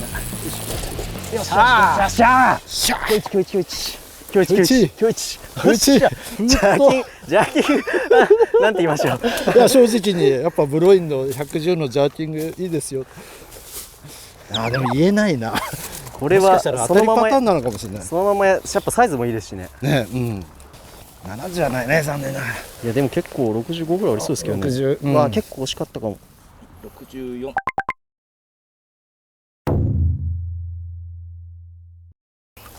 バイバイ。この1本は結構さらに俺は見えた状況がほぼ見えた1本だったな。ジャーキング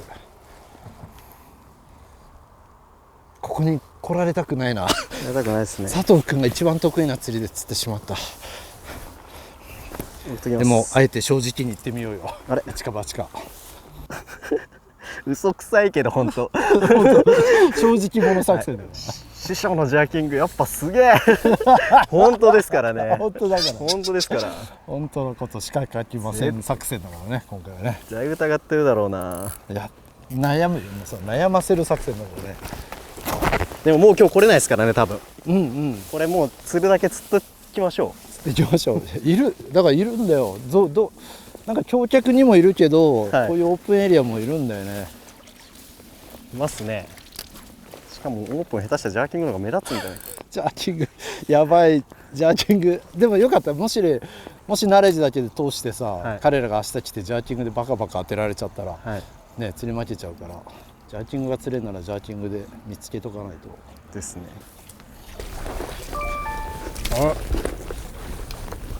マジでうわあっちな釣ってます？釣ってるわ。マジか。いいサイズや。マジか。嘘やろ。いいサイズ。村岡さん、箔がすごいっす。箔が固まってます。おお。箔とうとう見っけた。浅くなってきたから下手したらもっと良くなってくる可能性ありそうですね。ほら食った。よし。もう俺バテたよ。じゃあいっちゃいますこれ。よいしょよいしょ。1ポイント。イエーイ。やっぱベイトがいました。いやもうこれ俺相手だったら泣いてるわ。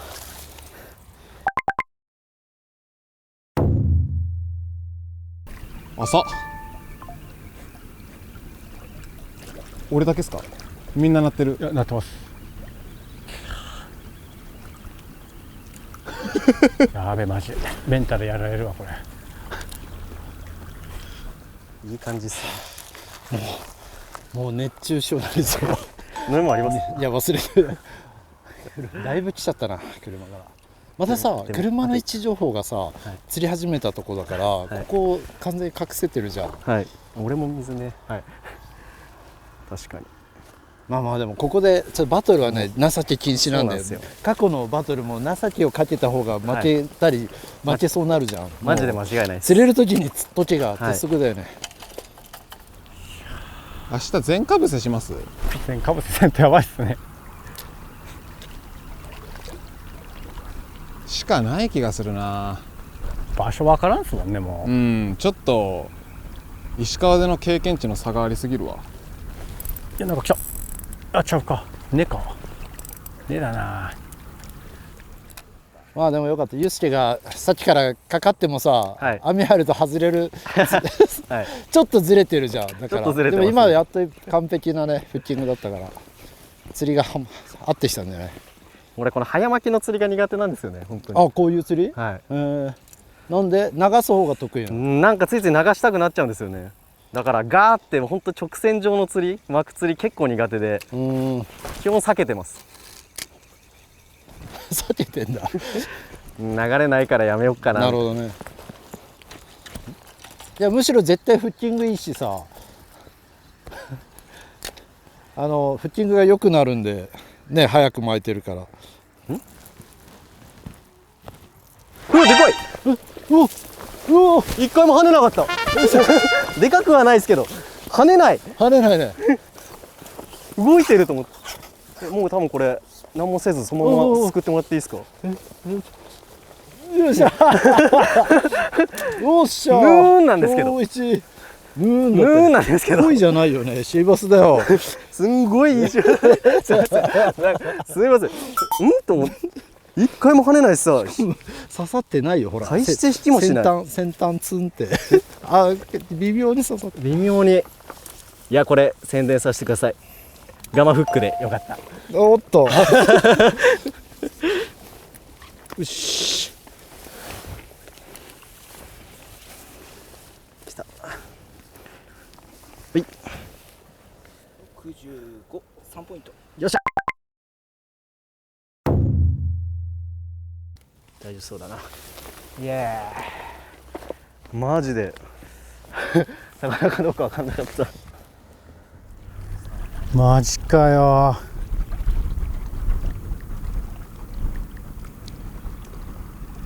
ハマってますね。もうこれ場所でしょ。場所ですね。完全に場所選択や。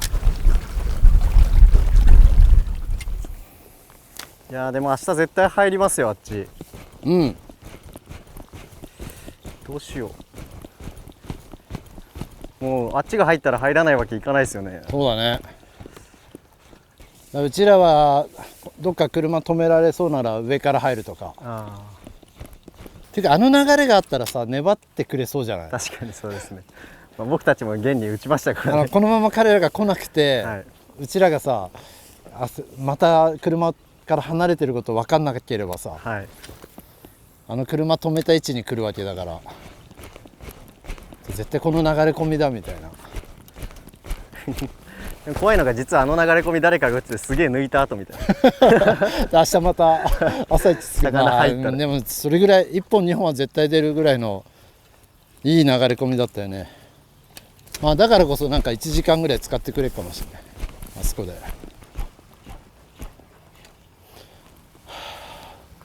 や本当に暑くなってきた。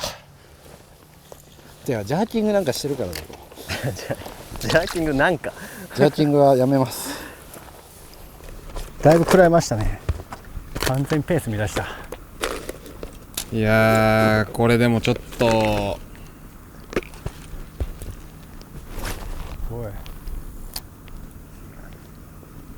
きついな。だってもう俺たちが知ってる場所ってもうほぼないですもんね。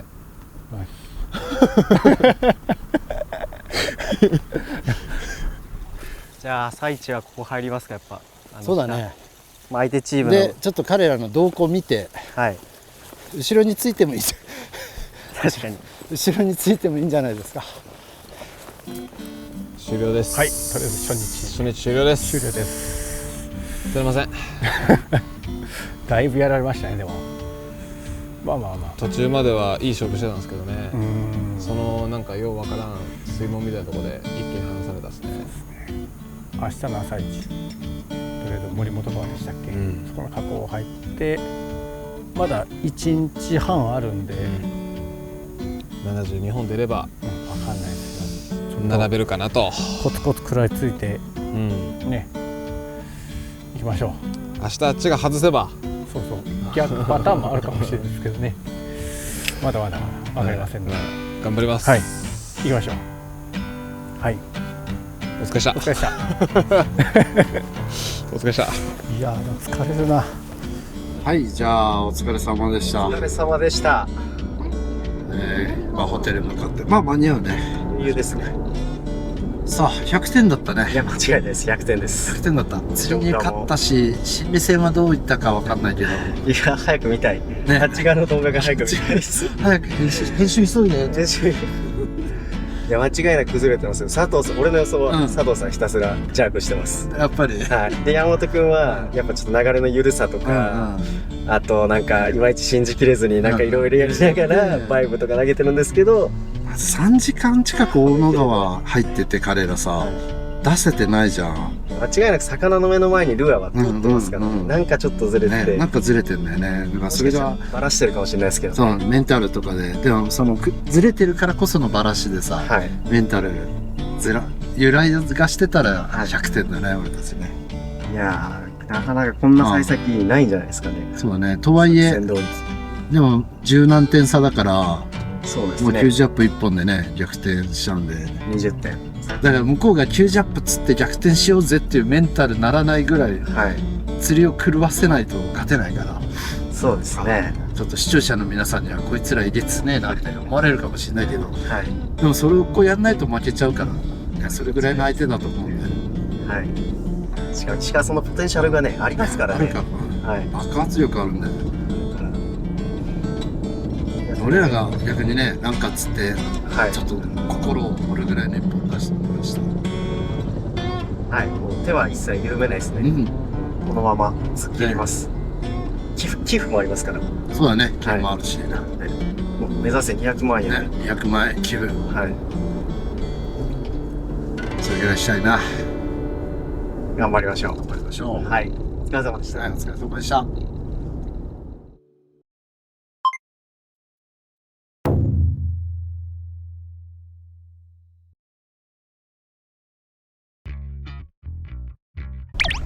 おはようございます。さあ、おはようございます。寝た？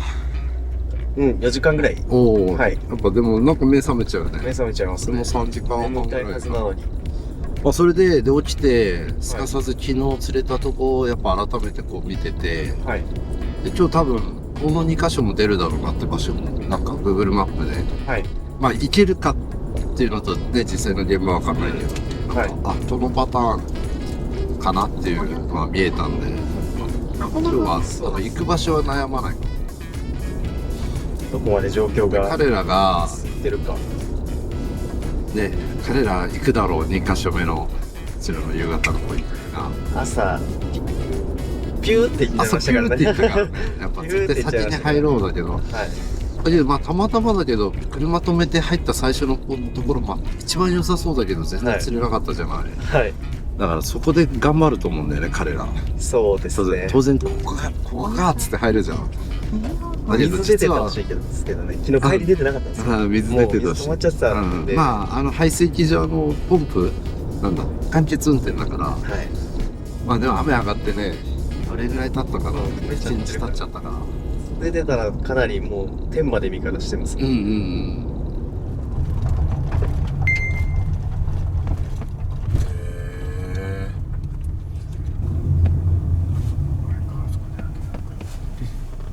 でもなんかあ、入っとる。水が入っていけよる。入っていけたりするんですかね、これ。すげえ。ちゃんとなんかベイトがいっぱいいるあっち。やってみます？そうですね。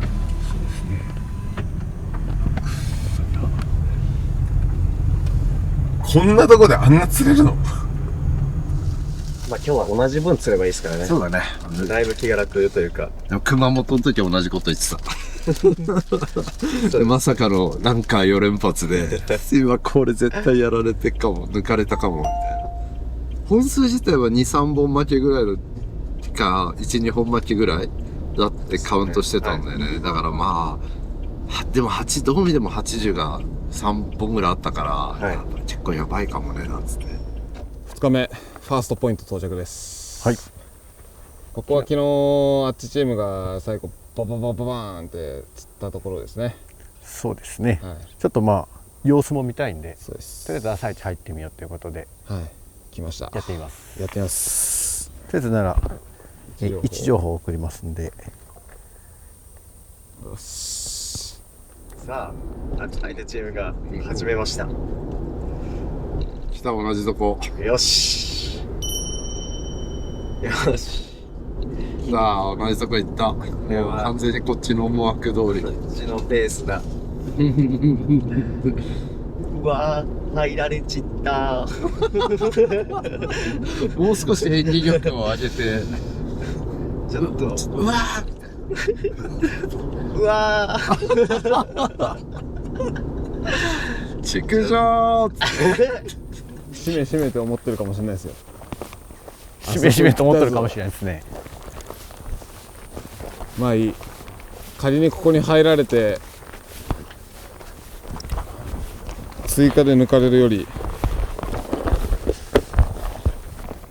おお、吸ってる吸ってる。結構吸ってますよね、これ。結構吸ってますよ。ちょっと離れて村岡さんたちの足跡があるんだよな。離れて降りた方がいいな。こちら辺じゃなかった。こちら辺っぽいですね。所定、これ組本でいきます。水流れてる。 110S いきます。得意なやつで。組本 70S。 もうその壁際でしょ。まずは小粒からいった方がいいですかね。小粒からいった方がいいですかね。ですね、小粒からちょっと。うわー、緊張する。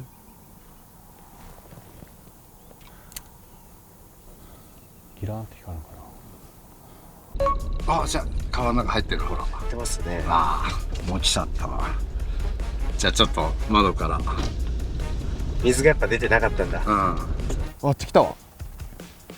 あれあっちでしょ。あっちですね。何してる何してる？何してる？ルアー何してる？釣れますか？いやー今着いたばっかりなんですよ。ここって釣れるんですか？ここって釣れるんですか？なんか最近釣れるってベイトいっぱいいる。はい。うわ、水出てね。水、じゃああっち止まってる？水が止まってるかもね。水が止まってるかもね。ぬぬぬぬぬ。動いてないのか動いてないな。あっちが一発目入るってことは相当でしょうね。相当ですね、相当なんか掴んどる感じですよね。バイブレーション投げてないですね。ゼッパーと佐藤さんジャーキングしてましたよ。多分。まあ今のところすんごいしゃくってました。どうすかな。とりあえず向こうの出方が見えたんで、水止まってるわ。上入りたいんですけどね。なんかバレないとこ止めて上から入りたい。昨日ピックアップしたとこ、あそこ止めて降りてこいよ。オッケーです。で最初の前半飛ばしてさ、釣れたとこだけやってっちゃうの。2.5 から1.5本目までの橋の間が一番バカバカ出たじゃん。そうですね。で彼らじっくり上がってくだろうから。マジで来てよかったっすね。いやマジそれっすよ。マジで来ると思ってなかったんですよ。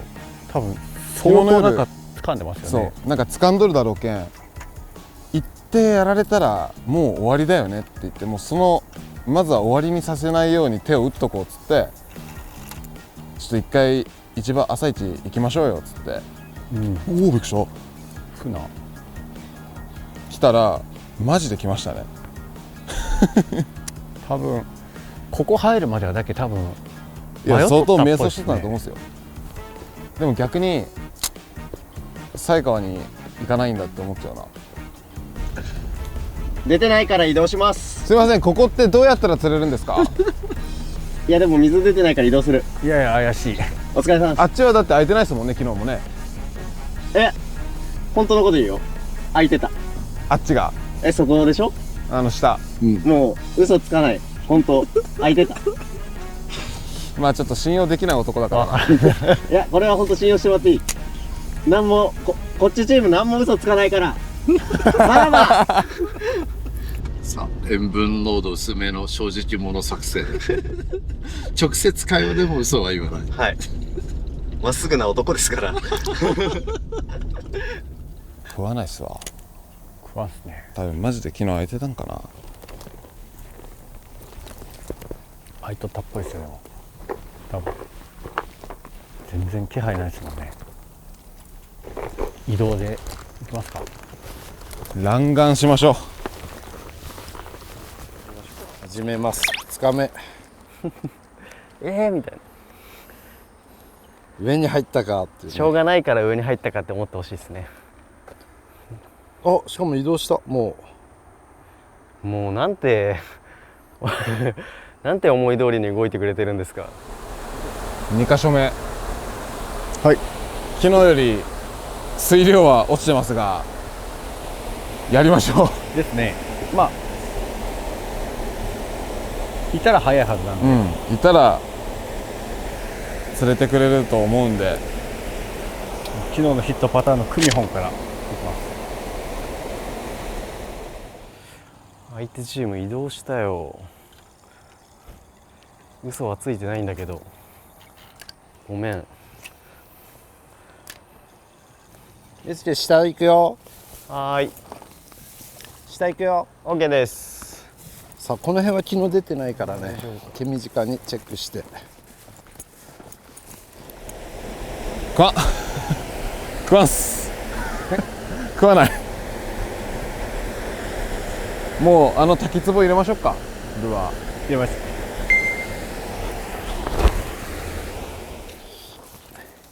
よし移動しよう。はい。でやっぱり1箇所目行こう。1箇所目釣ったとこ、彼ら近いんだよそこが。はい。だからもう先に叩いちゃおう。了解です。でダメならダメで、ダメなことを確認したらあとは楽じゃん。そうですね。条件がイーブンになるから。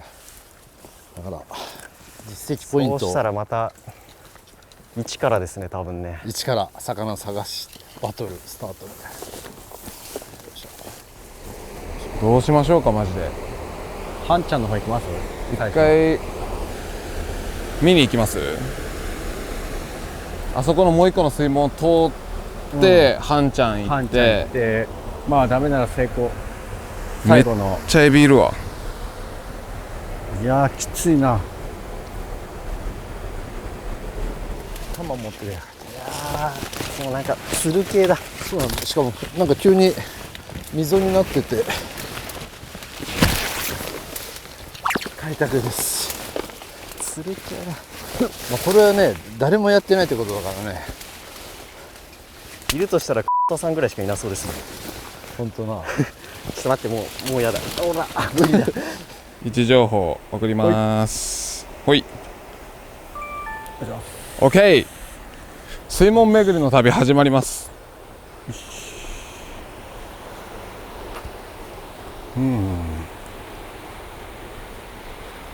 投げてみるとわからんですね。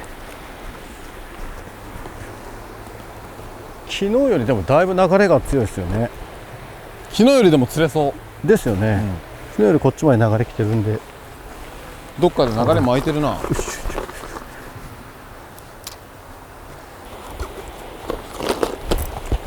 当たった。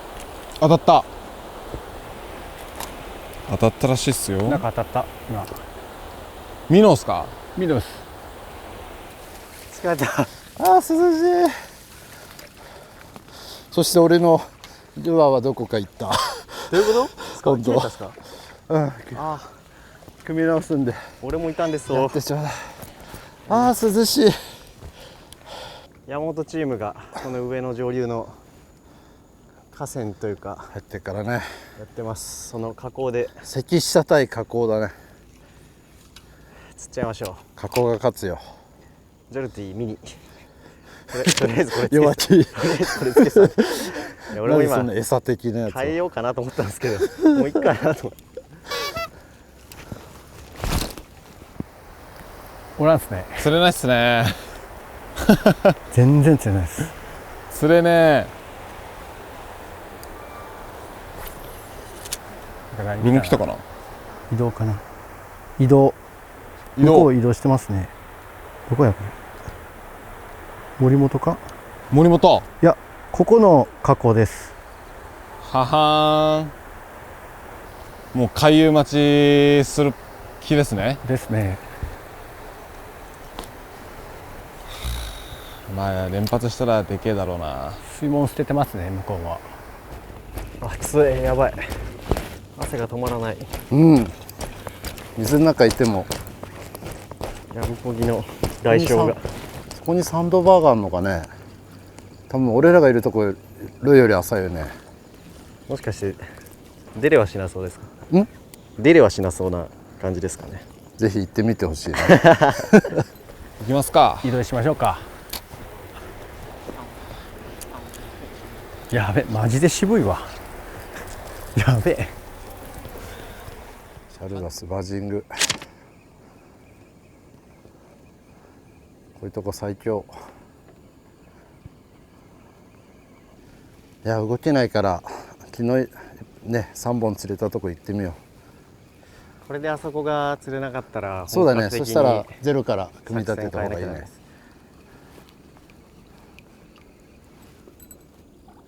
釣れそう。さあ移動しましょう。そう、もっとですね。やぶこぎしたから釣れるとは限らない。だけど釣れないこともわからない。よし。もう本日何箇所目かわかりません。4？3か 4？ぐらい。 4っすね。はい。昨日最後入ったとこやってきました。とりあえずもうバーっと手早く弾丸しな2がら人で弾丸しながらやってきます。よいしょ。ギリギリになったらまたも大野川に戻ったよ。うやっぱでもさすがっすね。うんその考えのそうだね。速さが。いやー切り替えが早い。もう分からんっていうのとねちょっと状況もうちらも釣ってないからさ、本来の一番太いパターンは大野川じゃんね。だけどこの34度の中やれるかなみたいなこの暑さでちょっと半分頼むから釣らないでくれよ。ね、釣れたら俺らも行かなきゃいけない。も行かなきゃ。釣れそうになってきましたね。風が流れて、風がこっちまで来たら風もちょっとそよ風ですけどね、吹いてきて、たらね。なんかこっちの方がちょっと水深がある気がする。ちょっと深いですよね。ちょっと深いです、こっちの方が。ちょくちょく毎回体冷やしてね、元気な状態でポイント入りたいね。やぶこぎとかもしない疲れた。あの状態で入ると釣りがさ、なんかおかしくなるじゃん。なんかぜいぜいはぁはぁ言いながらさ、ジャーニーでも散々やったけど、なんか落ち着いて、地に足ついてないから釣りもバズってたり食ってもバラしたりさ。うん、しっかり流れてる。よっしゃ、来た。よっしゃ着水ー、最高。よっしゃ、取るよ。あるある。これもう抜き上げでいきます。いいですか。よかったー。回遊でしょ、でも今の回遊、多分ここまで来たらバレンショ。やばかな。オッケーオッケーオッケーオッケーオッケーオッケーオッケーオッケーオッケーオッケーオッケー。うわ、抜き上げいけるかな。どうですか、いけそうですか。どうですか、針のかかり。いけるか、いけるか。あ、やばい、1本。嘘。やばい、1本。あー、バレた。やばい。あー、マジか。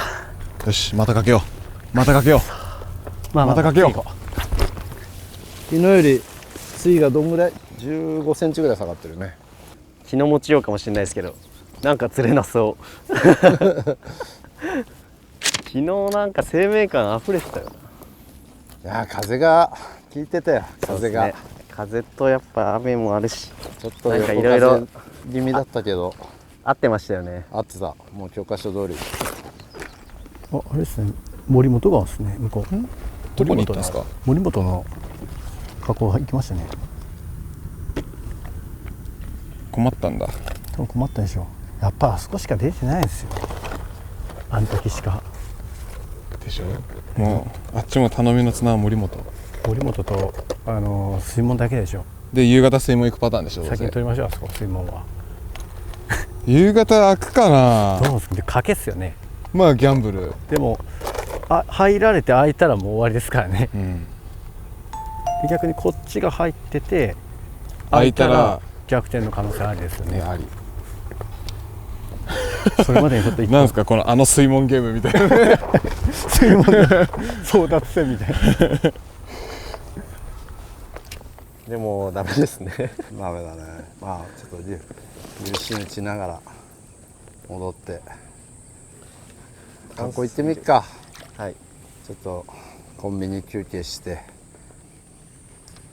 まあ風止まった雨の影響もうないってなったら、やっぱ11時ぐらいから始まる下げ潮ので潮位差から生まれる河口の下げだよね、流れは。それ使うしかないね。だから多分後半ほどそうですね、流れ速くなるんで、まあ、ある意味前半だからそんなにこうね疲れないようにして、むしろ今から5時間ぐらいどうしようって感じですよ。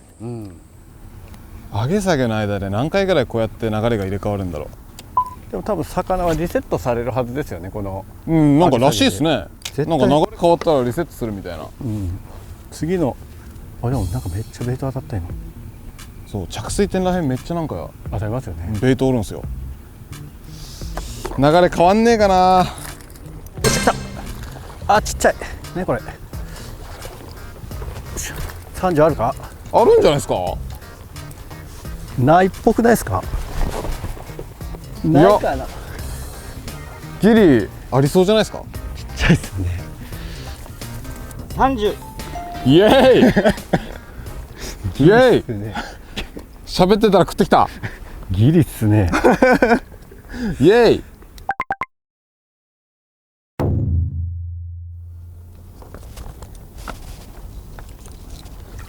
しょ。いやなんかちょっと情けないですね。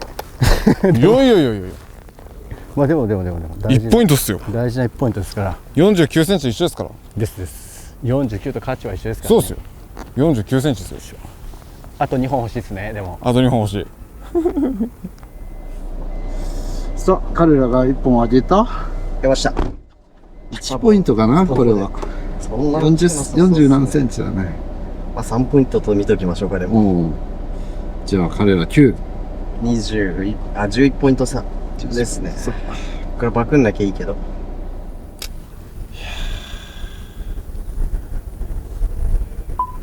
休憩でいいかもしれないですね。休憩しますか。休憩でラスト3投しよう。さあ始めますを送った。送りました。送った。よしよし。なかなか流れはあるね。そうですね。もう上の方も全然水多かったです、全部見てきた。結構見てきたんですけど、こういった場所で頑張るしかないね。結局、あちこちまだ見てね。しかも精神的に持ちますね、こんくらい流れてるとガンガンやる気が続くよね。はい。さあ早々に反応が出たら投げ倒し作戦ですね。何からいく？トレイシー25から一択って感じ。何でいきますか？そう思ったんだけど、まあ同じの投げてもだからトレイシーのブレードつけたやつ投げてみるわ。じゃあブレイシートレダスそこはもう決めてるんですね。しかもシャルダスの尻尾じゃないのに。じゃないでブレード休憩終わりましたね。休憩終了です。でさっき入ったところに戻ってきました。でそのタイミングであっちは犀川の河口に入って、そのまま 1,2 時間やって休憩入るかなっていう勝手なこっちの予想です。こっちもちょっと1時間半から2時間かぐらいちょっと見て、下げ出しをやってみようかな。向こうが休憩してる間に犀川の上に入ってってしたいですね。ですね。そしたらもうあっちも多分やりたい、一応見ときたいと思うんで、だと思いますね。先回りしたいなと。はい。そんな感じでとりあえずここでちょっと1時間半とか2時間ぐらい1本2本、はい、ちょっと取れるように頑張ります。頑張ります。はい。暑い。この水深ならナレージでもいけんね。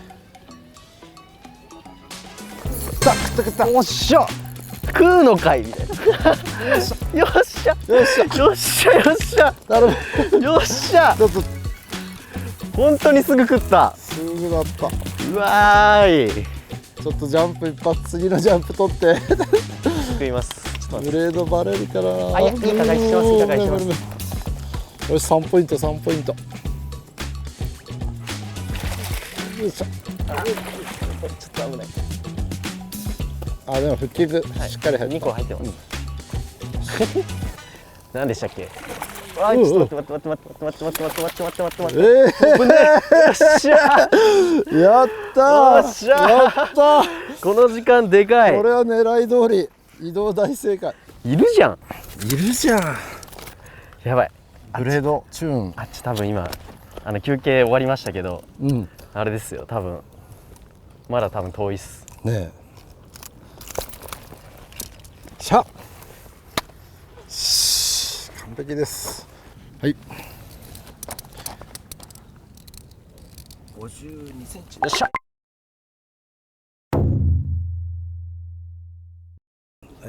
バイバイ。よし。よっしゃ。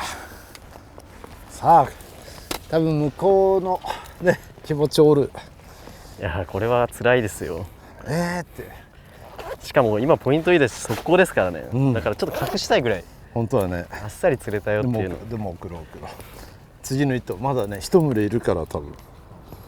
まあブレードチューンする理由はめちゃくちゃ強い波動を鉄板バイブでは出せない波動、ブレードルアーならではの波動を出したいなっていうあれだと、3番だとそんなにね大きな波動出ないんで4番をローリングスイベルつけて、フックとブレードがこうなんかちょっとねこれは当たんないけどちょっとカチカチいうことも期待して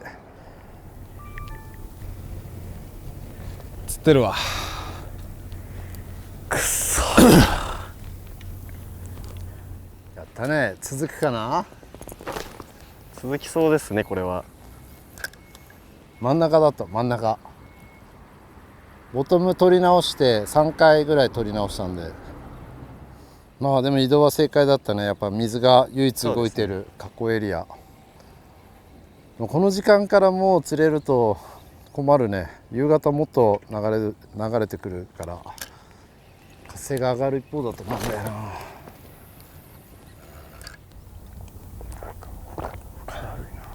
よっしゃ来た。あ、2号いかー。マジか2号いですか。ー。2号いっすね。がっつりっす。やる気満々だな。マジか。大丈夫かな。よいしょ。マジかよ。やる気満々っすね。ジャーキング2号いです。めっちゃ恥ずかしいじゃないですか。3ポイントサイズじゃないですか。3ポイントサイズ。3ポイントですねこれ。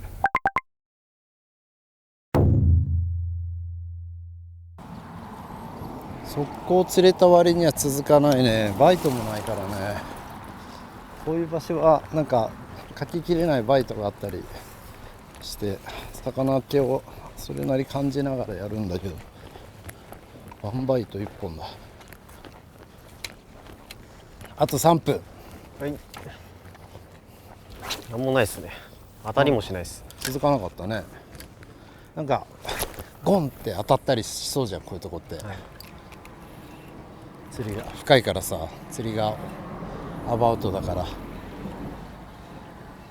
結構丁寧にやりましたけど、うん、なんかそんないる感じじゃないような。ショートバイトもなかったですね。どうしますか。もう2時間。いや、ここで休憩しますを送りましょう。で飯食ってちょっと寝て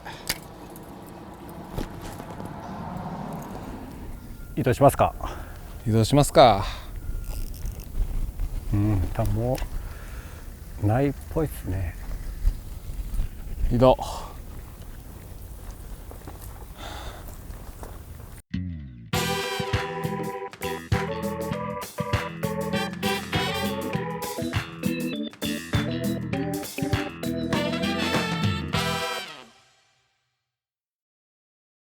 はい、さあ大野が久々よ。あ、なんか水色いいじゃん、緑色で。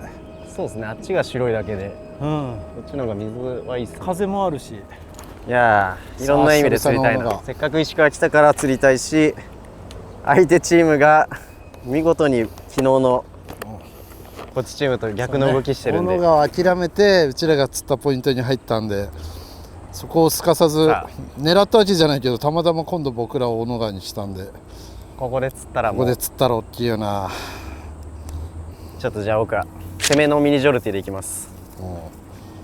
じゃあ私はナレージ攻めのナレージですね。スパークシルバーでちょっと橋脚打ちます。下に行きました。あっちは大野川の河口、下流ですね。一番河口の端かな。金沢大橋の辺ですね。もともと俺たちも考えてた回遊スポットのうちの一つ。悩むー。これやるか。大野川ってでも昨日市原市だけじゃないですか。上はっすね。全然わかんないですよね。何基準で魚が集まったり離れたり、一日の間で何を基準にして動いてんだろうみたいな。流れも大してようわからんし、干満さもないし、何基準でそんなうろうろするんだろう。もうちょっと慣れてきましたよ、この流れやつに。熊本帰ったらなんかもう目ん玉飛び出るかもしれないですわ。真逆ですからね。真逆だから。とこっちのオープンエリアの方ちょろっと叩きます。30分だから。川じゃなくてまあ時間決めてやりましょうか。わ、なんかすげえ。なんだこの地形。なんだこの地形。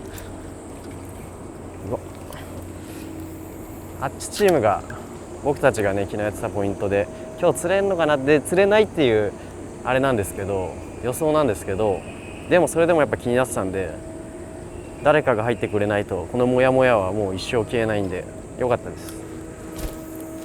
釣れても釣れなくてもどうなんだろうってめちゃくちゃ気になってたんで。あ、いなこいるね。ということでパッサリです。なかなか群れがいる、群れが。なんかすごいですね。地面が。あ、もう取られた。かきせかなんかで。ああ、なんか直角なんじゃないかな。ここの手前、今3メーターぐらい先にある。もう1回目の落とした。背があるんじゃないかな。なんか外れたと思っても全然もうガリガリガリガリガリガリ。そうそう。よっしゃ。じゃあ行きますか。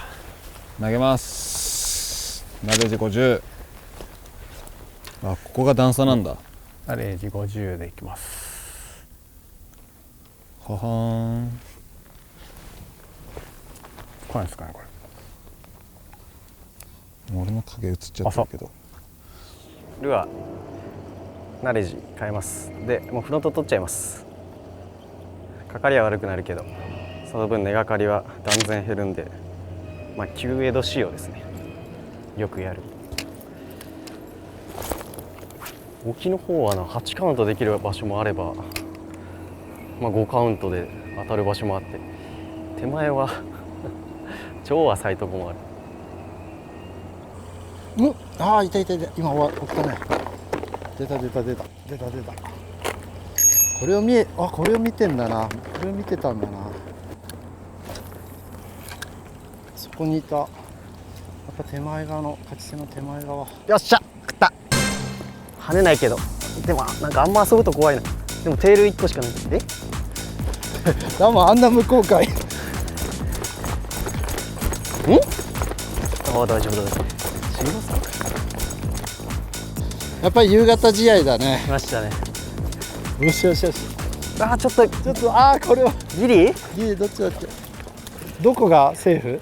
この三角にした時っすね。これはどっち？カメラマンが判定基準です。これすれ胸びれより下？でも相手にこれ送ることはできますから。見せよう。はい。いや 100% 食ってきてるけどしょうがない。ルールよっしゃ。残念ながらスレ判定ですけど。でも嬉しい。でもリズムつかめるんでこれで。そうですね。あーやばいね。釣れたかな。あっちがこの通知は釣れた通知でしょう。ああ釣れてますね。サイズどうですか。1かな。1か3か。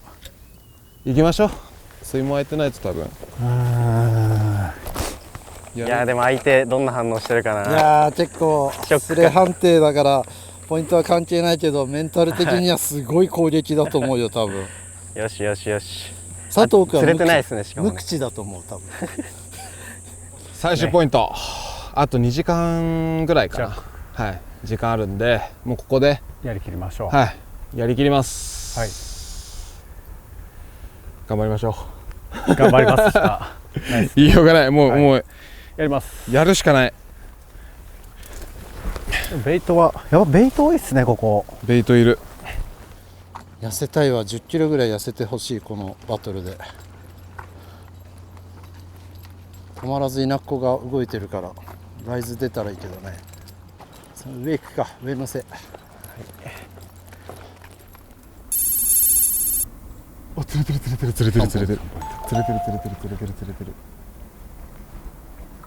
やっぱ5なんだ。巻きスピードのとこ地元の人のあんな速い。俺じゃあ試しにやってみますね。地元の人の真似。ちょっと衝撃。でもなんかあれで魚の当たりを取ったら新しい扉が開く気がする。ちょんちょんで来た。うわ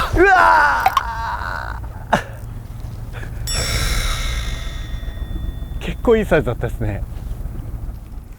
今回明るくなる瞬間も暗くなる瞬間もできないってなかなかのハードバトルだな。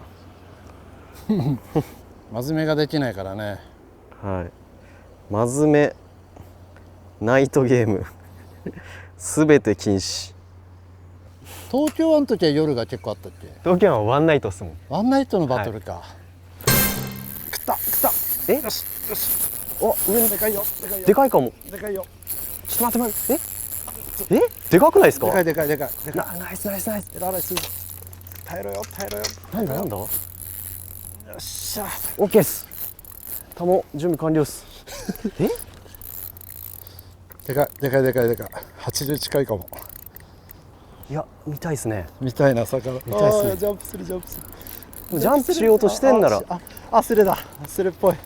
シーバスだけど。うわー、残念。ちょっと強いっす。まあでもこれを上げてプレッシャーに使いましょうよ。背中にかかっちゃってっかなこれ。まあこれはもう判定するまでもなくスレですね。めっちゃでかく取りましょう。ちょっと。いやポイントは増えないけど。動画公開までばらさないようにしましょうか。そうだね。はい。明日最後ご飯みんなで食べるんですけど、終わったらそこでもネタバレしないっていう。これでかいな。これでかいですよね。これでかいな。80。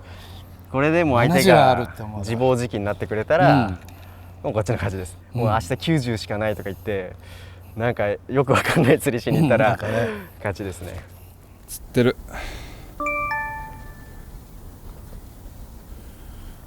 こんな感じなんだ。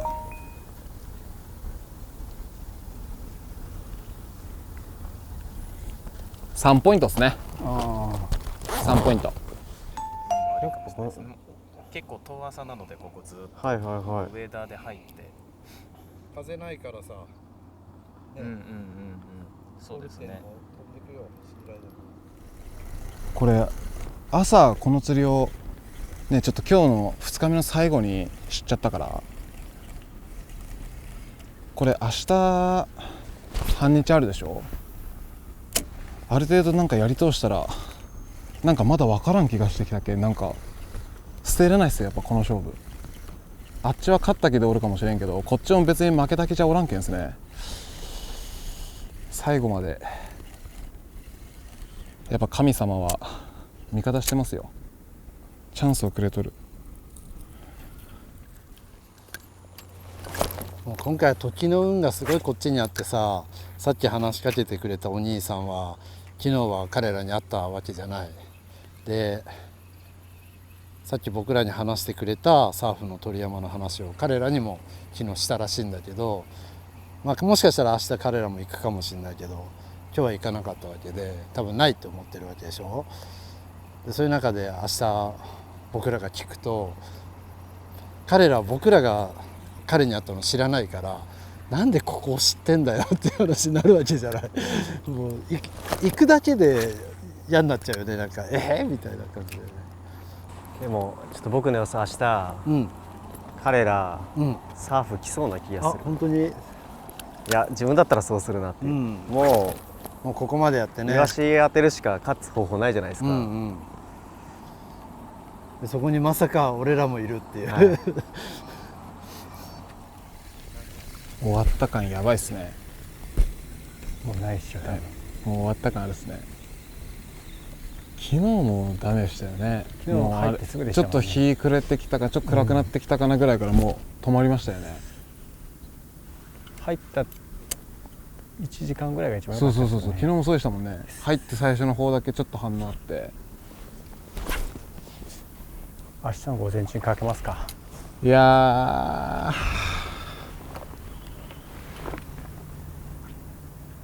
1本ずつぐらい取っときたかった。この夕方あっち2本ですよね今日。2本です。村岡さん、違う、高橋君も釣ってたか。3本か。3本ですか。3本釣ってる。まあ明日は点差考えずに、とりあえず1本目標でまずは手堅くいくしかないですね。点差考えたってしゃあないんで。うわー、なんか悔しいな。よし7時だ。じゃあ今日は上がりましょうか。お疲れ様でした。ちょい早め帰着で。いや疲れた。足が、やりきりました。戻りましょう。明日は一応サーフ予定ではい、うまいもん食って寝ましょう。最高です。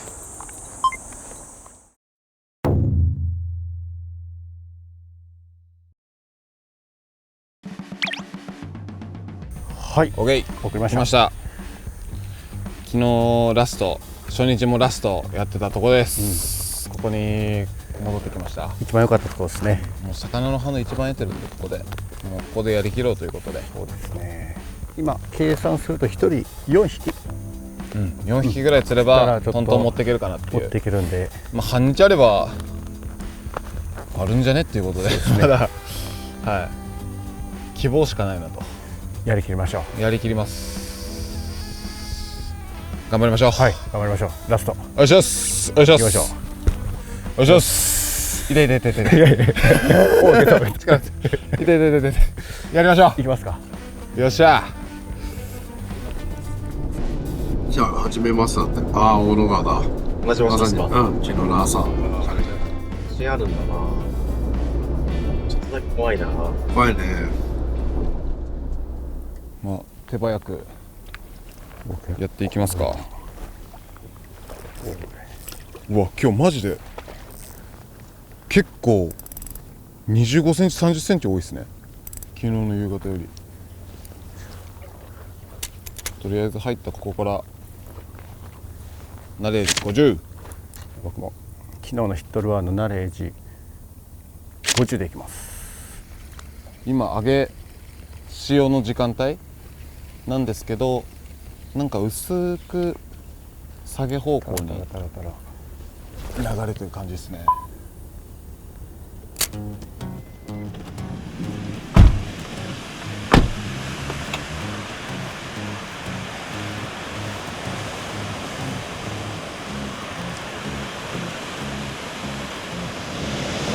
年前来た時もめっちゃサーフでパクって、でもなかなかこんなことないって言われて、で釣れすぎて撮影終わって次の日も個人的に行こうと思ったら次の日何もなかった。どうしましょう。一つ、大野川横並び作戦。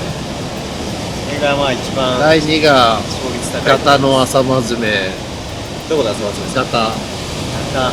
昨日、一昨日昨日出たガタ。一昨日のガタ。的にそれは3つ目が南側、西側か。まあそれ最後の方でいいじゃん。集合場所から西側。だから大野川横並びか1ですね。その中とりあえず勝ちに行くね。1です。俺らはそこ入ってないけどね、今回。挑みますか。はい。まあ帰りも海岸を気にしつつ、どんな釣りしてるか見てみたい。こっそり背後に忍び寄る作戦。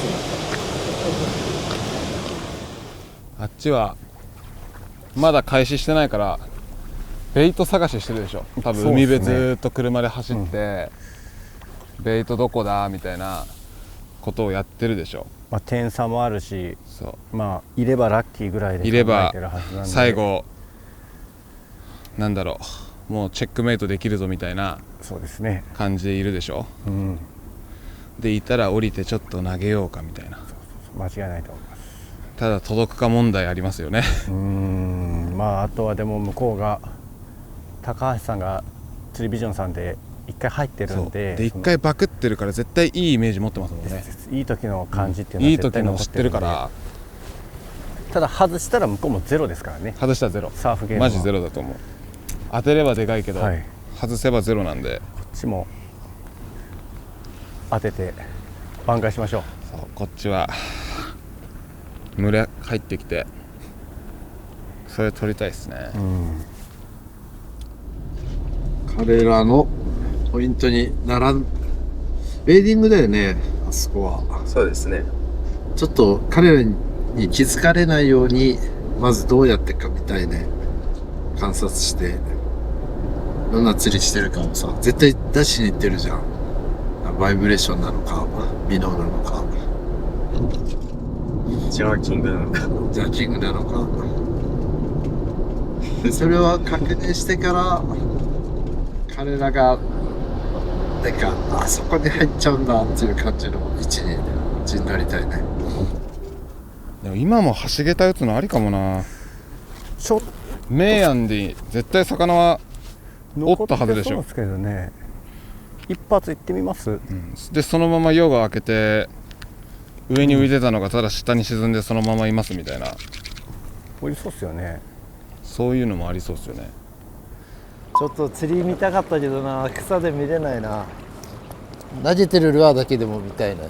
そうですね。ここから見えるんじゃないですか。うん。始めます。始めます。隣失礼します。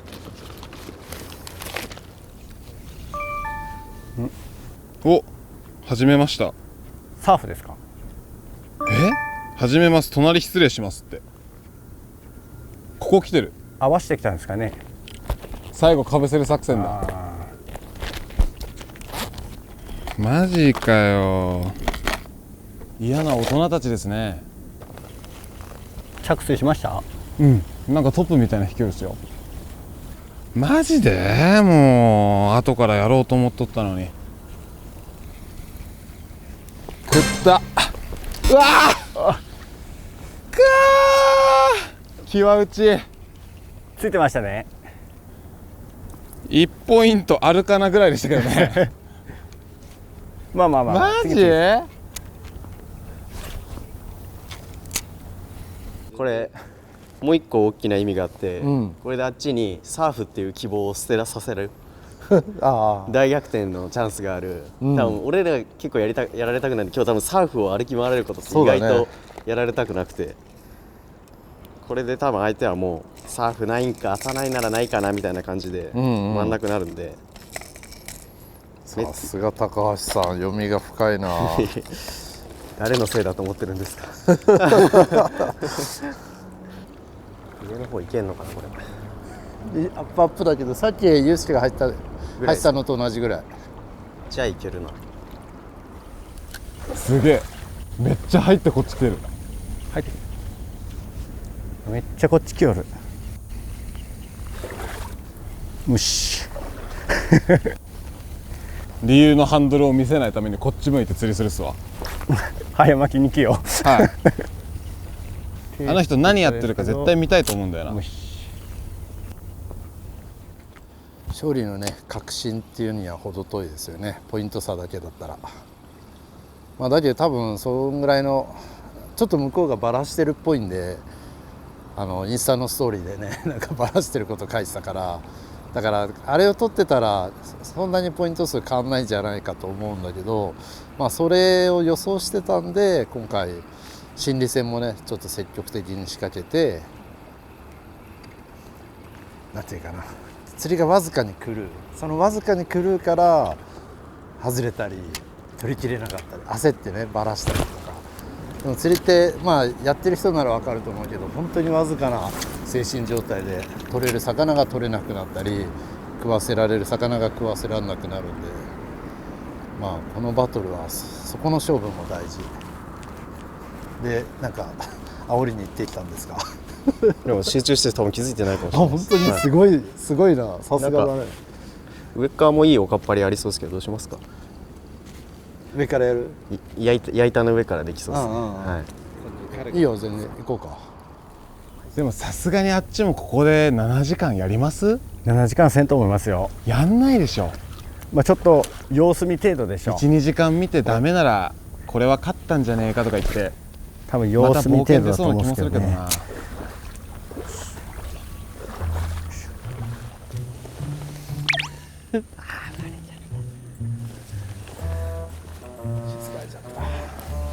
でもいなくいます。マジだる。マジかよ。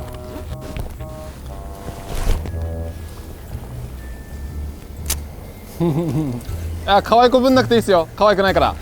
全然可愛くないから。危ね。全然可愛くないから。うぜ。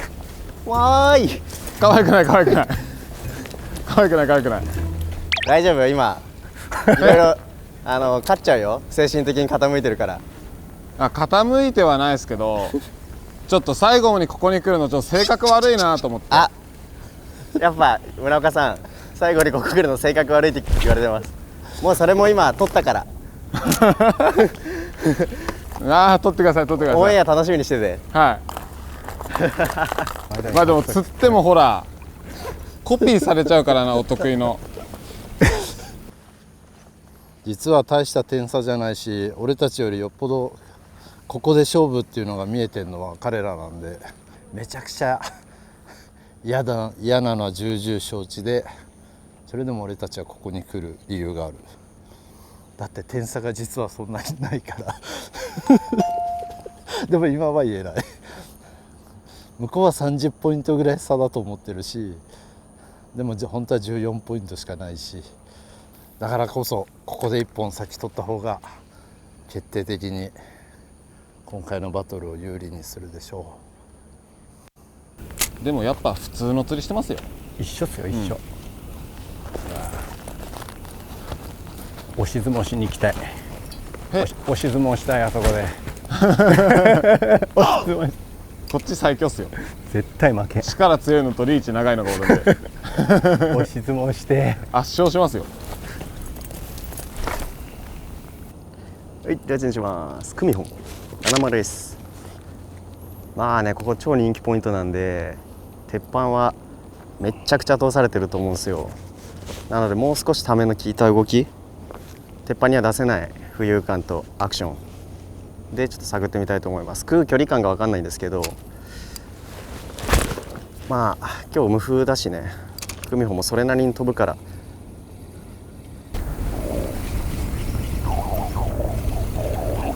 めっちゃお腹鳴ってるでしょ。聞こえました今のもそんなこれ拾うんだ。メタシャ15いきます。視聴者の皆さんに聞こえてるよ。そっか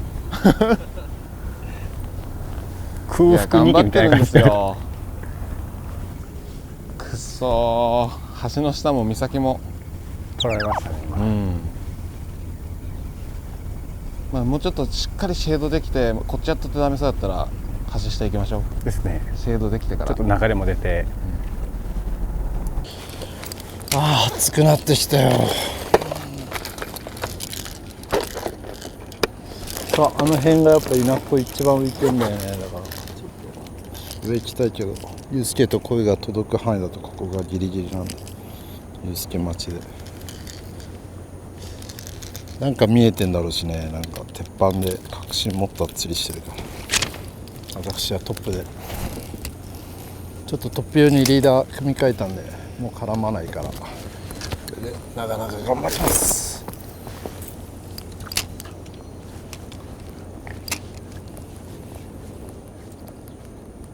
お、釣れた。シーボス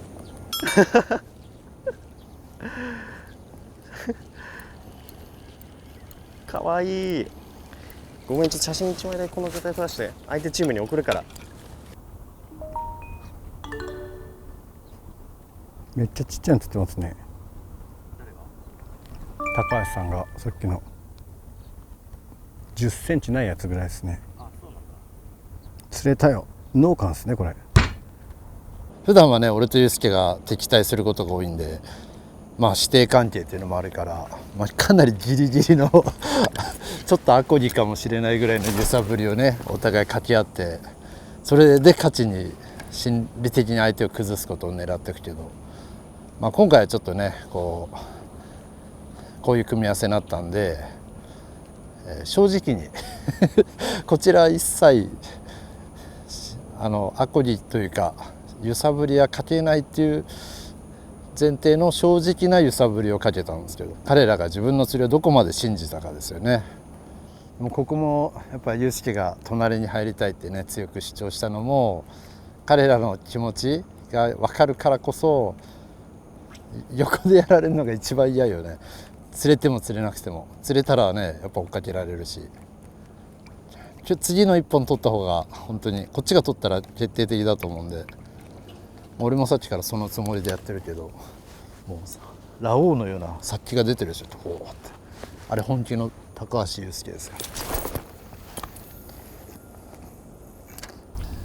てってかてってってってって何年ぶりだろう、スピニングで右半って投げる時も変な感じだわ。めっちゃやりやすいやばいっすね、やっぱ利き手ってやりやすいですか？めっちゃやりやすい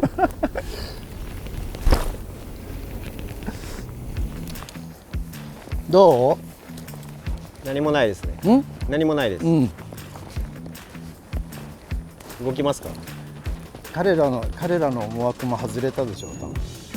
なんか山本君が嘘か本当か分かんないですけど、2本かけたのはここじゃなくて関っては言ってます。ああ、関か。で、関はもうないだろうと。関はもうないです。ないです。だからここでやってる。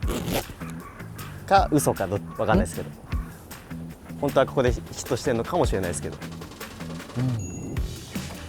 でまあ安心はしましたね。爆鳥はないです。そうだね。いや、うちらはさ、もうノーアイデアだったから、彼らがコンビニも寄らずここに入ったことを警戒すべきで、ここに来て、で彼らの思惑が外れたのを確認できたんで、またイーブンじゃん。そうですね。そうすると新しい場所、新しい魚先に見つけた方がそれがいいと思います。もう十分です。一番恐れてたのはここでね、彼ら確信があってバタバタバタって3、4本出されると、多分1本は出ると思います。実は大した点差じゃないからね。熱い。ダメそうだねって言って帰ったな。こっからでしょ。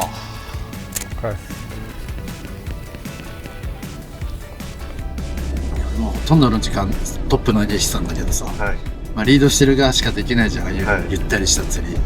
横でやられたら嫌じゃん。あれはムカつきますね。出そうで出そうだし、なんかちょっと余裕こいてんなっていうのが、あれはちょっと感じますよ。トランプやるときに心理戦仕掛けない人なんていないじゃん。そうですね。ババ抜きでもなんでもさ、笑ったり、こうポーカーフェイスしたりするわけじゃん。でも一緒だよね。待ってください。トランプだったらいいんですよ。トランプで心理戦やって、あ、本気で仲悪くなりそうだなってことないじゃないですか。それをちょっと感じたんですよ。いや、だからそれもでも、あの瞬間はそうだけど、動画見たり、点差見たら、なるほどなっていうさ。そうですよ。多分向こうの星感情がずれてるわけじゃん。いや、それも思ったんですけど、動画を見るまでの間で、なんかもう山本君とかがくっそってずっといやロケやってきたんだけどさみたいなさ、周りの友達とかにあいつえぐくてさみたいなことまで考えちゃいました。ブルブルやめますみたいな、もう俺やってらんねえかもみたいなことになりそうなぐらいだなと思って、ちょっと大丈夫大丈夫。ライギョいますよ。え、めっちゃでかいですよ。ライギョ？ライギョ。これライギョですか？多分ライギョでしょ、あれ。鯉じゃなくて？いや、細長いやつがおったんで。これですか？それライギョでしょ。絶対ライギョです、あれ。マジでいるんだ。すごいですね、なんか何でもいますね。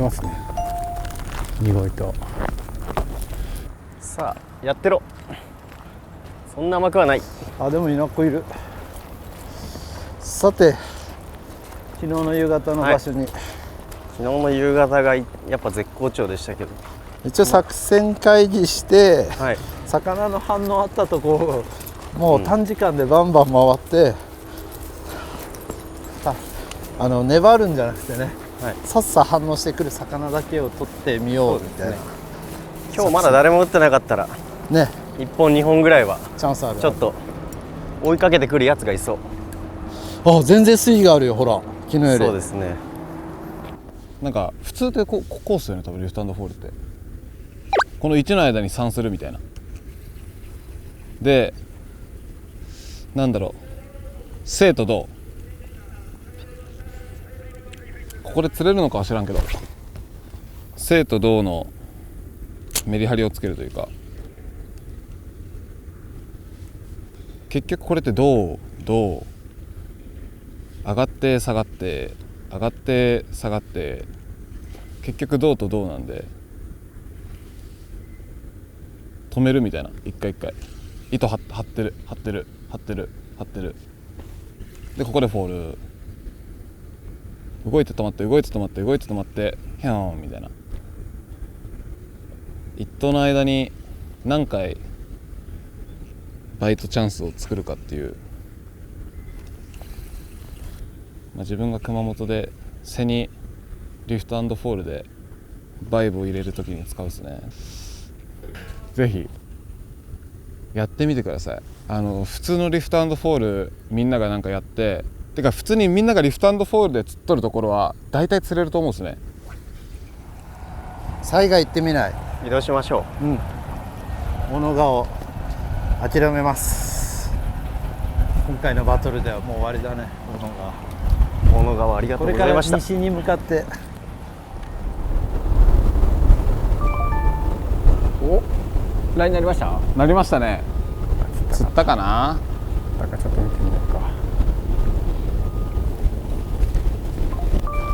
か。やばい。あ、絶対釣ったな。よっしゃ、あ、食ったっすか？食いました今。ナレージナレージ50ちょんって落とした時に。あ、釣ってない釣ってない釣ってない釣ってないですか？水門行ってる、バクった水門。うわー、怖えな。本当はだいぶ水が増えてるね。わあ、エビめっちゃ跳ねてるよ。ほら、ほらエビ跳ねまくってる。なんかついてんじゃないですか、ワンちゃん。いや、鯉がいたよね。鯉か。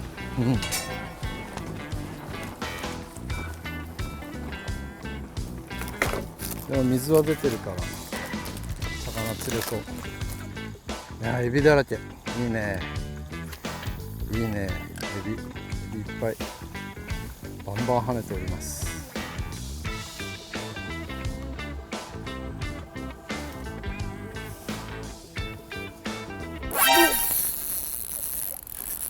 ヒット？なんだ今下でちょんちやってたら、でもスレっぽいか、どっちだ。あ、食ってる。あ、違う。します？いや、鯉っぽいなこれ。ちょっと茶色かったですね。色もちょっとだけ変わっちゃった鈴木である。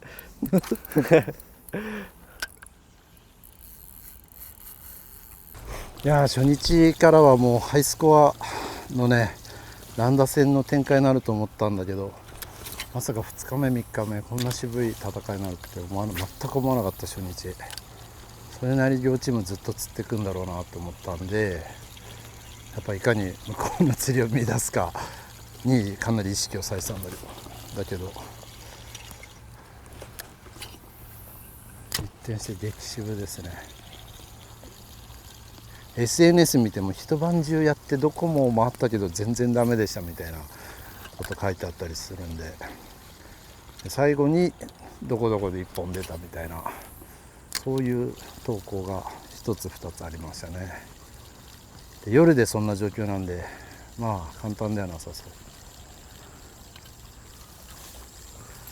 だから、まあどっちかって食ったよよし、どっちかってちょっと待って針一本だ。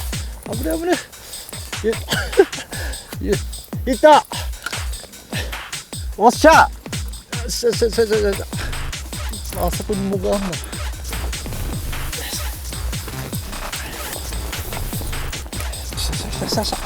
これは取りたい。1ポイントだけど貴重な。よいしょ、ちょっと待って。よっしゃー取ったー。この中しゃー50あるかも。ギリギリ40後半か50か。狙い通り。いたインレット効いてた。お見事です。やったよ。どんぐらいですか？50あるかないか。うわ、いいじゃないですか。でかい。よかった、今日ハイライトにならず終わった。で、チャチャチャで終わっちゃうかもしれない。さっきの恋がオープニングで使われそうな気がしてたんだね。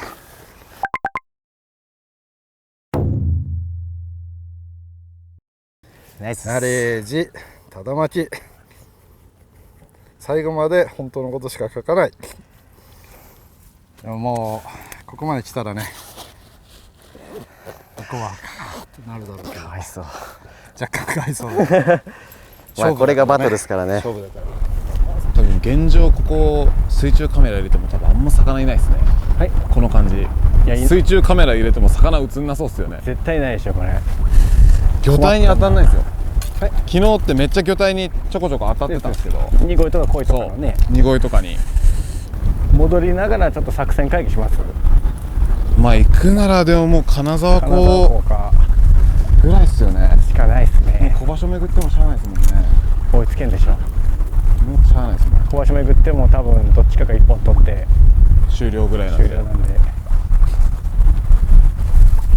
いやマジか、こんな変わる。いや続かんね。ジャーティングしてみようか。ジャーティングは汗が吹き出るんで、できれば若い人にやってほしいんだけど。ジャーティングとかやった？はい。ジャーティングとかやった？ジャーキングさっき一瞬やりました。でもダメ？そんな長くはやれなかったです。やってた。やってなかったらやってみなよって言おうと思ったんだけど。ありがとうございます。移動してきました。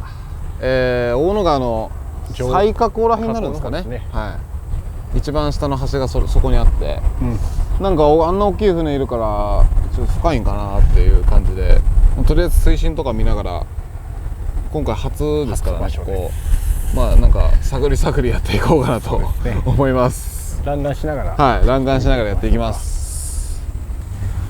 おお、いなっこいなっこ。トレイシーに変えよう。ナレージ50に変えます。あっちよりは良くも悪くもやりやすい地形だ。高速巻きやります。一通りなんとなくだけど分かりました。なんかドゥーンって押してたまに崩れとるようなところと、なんか沖にかきせみたいなのあるんですね。竿を煽ってたら切れてリーダーがめちゃめちゃ傷ついとるんですよ。来た。お、マジでやばい、1本や1本や1本。マジでマジでシーバスやん。シーバスやったー。もう1本だったわ。1本針1本1本食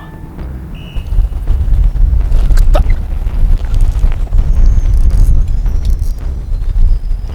いやこれなんか違うか。背の上になんかいましたよ。ほらシーバスだもん。背の上大流だな。なんでそこにかかったかな。草のとこ行きますか。なんでそこにかかったかな。いいサイズ。ビビらすために写真だけ送っときましょう。何何？あ、釣ったすげえ。よかった。執念山本君だ。執念でこれはね50歳でも70はないけど3ポイントだな。どうですか？下？小野川の下だ。僕たちがやってたところ。うん。もうよく釣った。やっぱ地合いがどっかで来るんだよな。そうだな。さすがだね。ヤクザ諦めなかったね。浅いところの上流の深くなったところか、その次の浅くなりかけてるところだね。と見せかけてすれか。でもなんかそういうなんか沖の線にジョルティとか落として食う感じじゃないですよね。なんかジョルティ投げてもな。はい、じゃあ移動してきました。1時間走って、ここは柴山形っていうところで、はい、ここはね7年前俺ジャーニーで来たんだよね。あ、そうなんですか。うん、初めてです。ここも立った気がするけど。でまあでもなんで来たかというと、この風がブワーって吹き出したんで、風が吹いた瞬間の汽水湖は絶対ありだと思うんで。水色いいね。はい。前も出れる。全然河北型より全然水はあそこより正直パッと見たらこっち絶対選びますよね。全然いい。ナレージ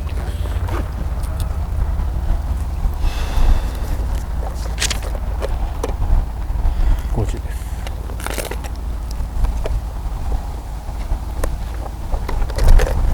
これしかないです。ナレージでいきます。いや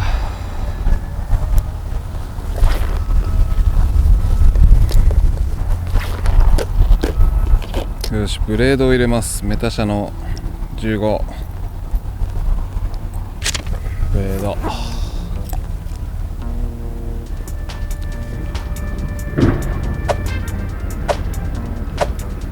っしゃ、来た。うわ抜きましょう。うわいつきやっぱバイブか。つけちゃいます。よかったよかった。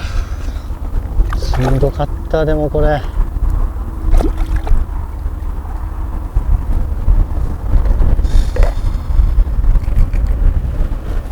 サイズ測らんと。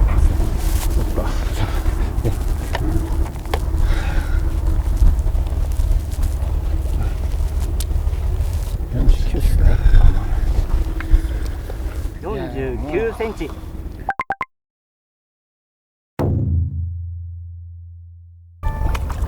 送りました。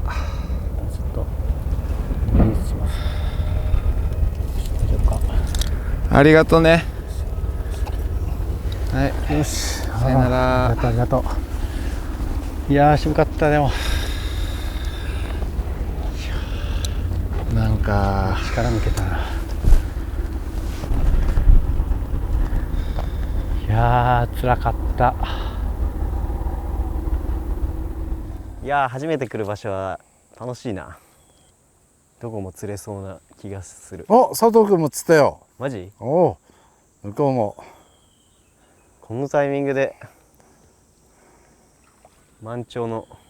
もしかしたら3ポイント3ポイント取ってるかもしれないから、俺らも今日は今日で勝つよ。そうですね。俺が昨日から追加してないから実は。行ってください。頑張ります。行ってください。じゃあナレージ。ナレージバイブレーションが強いですか？わかんない。ナレージゼッパーあたりじゃない？はい。まあ間違いないのはナレージだろう。なんだ？お、今移動した。どこ入ってます？どこだこれ？加賀市？おー。なんか釣果が出てるとこ、ちっちゃいガタですよね、なんかネットで。人のいなさが釣れそう。人のいなさが釣れそうですね。そうなんだよ。やっぱなんかバトルはこの地元のねアングラーの人たちですれちゃったりすると状況いいけど釣れないみたいな。さあ 100JS でちょっとジャーキング散らして。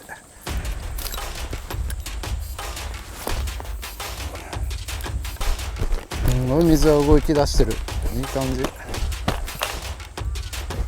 レバー食ってくるぐらいのなんか水色だけどな。風を持っていっちゃってる気がするな。でもあと1本釣って終わりたいな。魚釣りたい。どうなってんの？来たマジ？ジャーキング？ジャーキング跳ねろ。しゃあシバス。ああ外れたかも。マジ？ジャーキングっすか？ジャーキング 110？ 110です。完璧だったのに。マジ？あらら。俺ちょっと110取ってきますわ。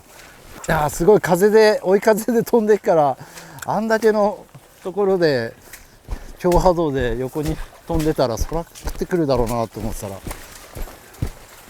あ、針伸びてる。そういうことか。あんまりいいかかり方して一頭でかよ。あれごめん違うかも。しばす一頭で。よっしゃ。あ、もう大丈夫。よっしゃ取れよあ、抜いてもいい。抜いちゃってもいい。よし。しゃあ。あるだろう。入ってる入ってる入ってる。入ってる入ってる。よいしょ。ありがとうございます。ありがとうございます。あ、ちょっと待って。イエーイ、あざっす。これは大きい。これは大きい一本。いや、もう村岡さんが30センチ。共同作業で1頭で出たん。俺も今引いててギラギラした方が良さそうって思ってたんだよね。30あるかな。30あります。大丈夫？30あります。5ですね。よっしゃ、ありがとうございます。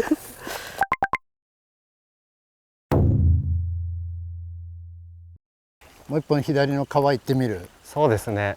なんかガンガン移動できるところの方が、フレッシュな反応取ってった方が、はい、残り俺らも1時間ちょっとだから。航空写真で見た感じ、ああ、でちょっとでかかった、ちょっとでかかったっす。移動できない。乗ってじゃあ今のはちょっと良かった。移動できない。マジかよ。ここ一等地だからね、角で一瞬魚が違う。違う？魚が違います。鱗ね。今のだったらクソでかいっすもん。移動できますね。うん、そうだね。これで移動できる。これがでかいスズキかもなんて言ったら。ナイス鱗。もう針グニョン。濃いでカープちゃん。はい。はい、じゃあ移動します。すぐ隣。もうわかんないですね。湖で釣りしてるみたい。流れに依存した釣りをしてるんで、なんか餌として魚がルアーを食ってくれる気がしなくて。めちゃめちゃ難しかったですね。でもなんか結局最後の最後もなんかリアクションでやるしかないんかみたいな、水門みたいな流れがあればですね。そうですね。関とかみたいな、なんかまだ流れの釣りで食うのかなという感じはしたけど、いやー本当はね、なんか地方でやってるでなんか若い人とかに夢見せたかったんですけど、そうですね。と思っても体もなんかメンタルもしんどいけどやったろうって思って今日もやっとったけど、もちろんやっぱ朝一のとこ勝木で行ってたんでね。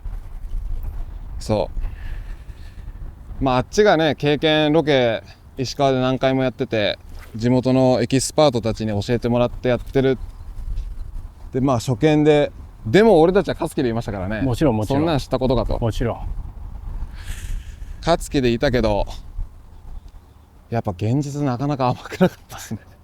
厳しいですね。こんな釣れないのみたいな。もっと釣れると思ってましたもん。もっと釣れるって思ってて、でなんか魚多いって聞いてたから、でなんか群れて入ってきたら普通にプルプル巻いてゴンゴンゴンとかあるんかなと思ったら、それもなんかリアクション系の釣りとかが皆さんやられてて、まあでもこれも勉強っすね。次につなげるしかないですよ。向こうのストップフィッシングタイムは下手したらもうあと5分か10分かじゃない。なので一番嫌なあっちが帰ってる車でさらに追撃が来るっていう。ラスト1本は直前に送ってもいいんだもんね。 OK ですもしかしたら90センチぐらい釣っててもうこれで集合場所向かいましょうなんですね。2時直前にこっちがそれで油断しててもういっかっつって負けるっていうね。でも逆に1ポイント釣ってギリギリ勝つって感じもあるんで。あるある。まあベストを尽くしましょう。はい。もうベストを尽くすと言いつつ、なんか俺は橋の中から下からもう出ない作戦みたいな。涼しいゆうすけ次の橋まで攻めていいからね。了解です。いやーここは極楽だ。さあ俺らもここがラストになりそうです。頑張りましょう。ブロインからまず足元。魚も絶対意外と深いよ。じゃあストックされてそうですね。組本ディープでも魚も休んでるでしょう。これもうぼちぼちですね。もうラスト1投でいきます。優しいな石川の人たちは。魚は嫌いだけど人は好きですね。マジで今回ロケ中釣り場で結構釣り人の人と会ったんですけど、みんないい人やった。みんないい人やった。ほんと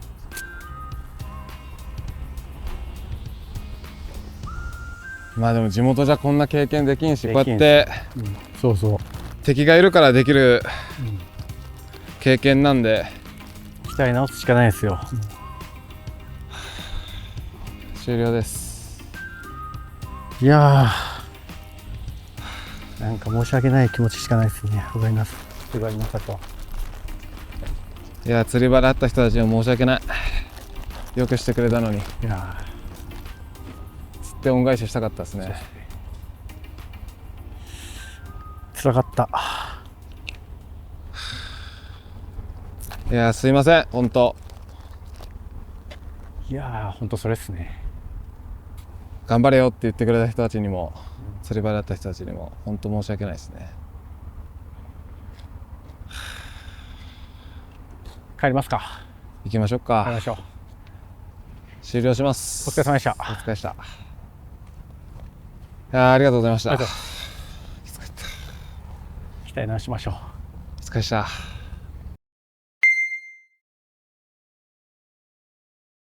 11時5分。あと55分。俺たちはあと25分。向こうは多分もう終わったと思うんだよな。終わったと思うんで、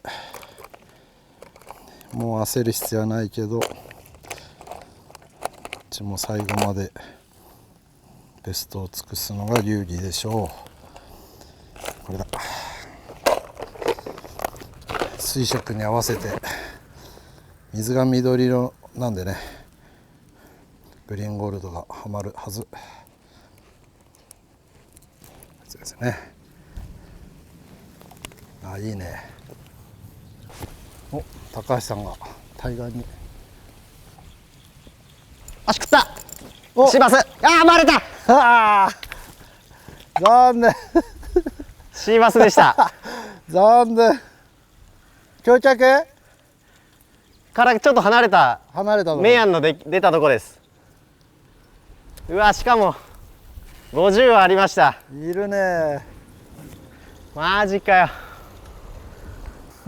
お、来た来た。おっしゃ。よしよし。ああ、のんきー。のんきーです。よっしゃ。優秀の美を飾るかもしれない。うわ、何ですか。ナレージ65。あ、でも残念ながらのんきーだ。マジか。ポイントにはなんないよね。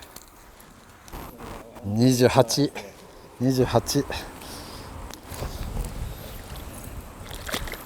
うん、これは30ない。なんか今視聴者が「測んないの?」って声を聞こえたんだけど。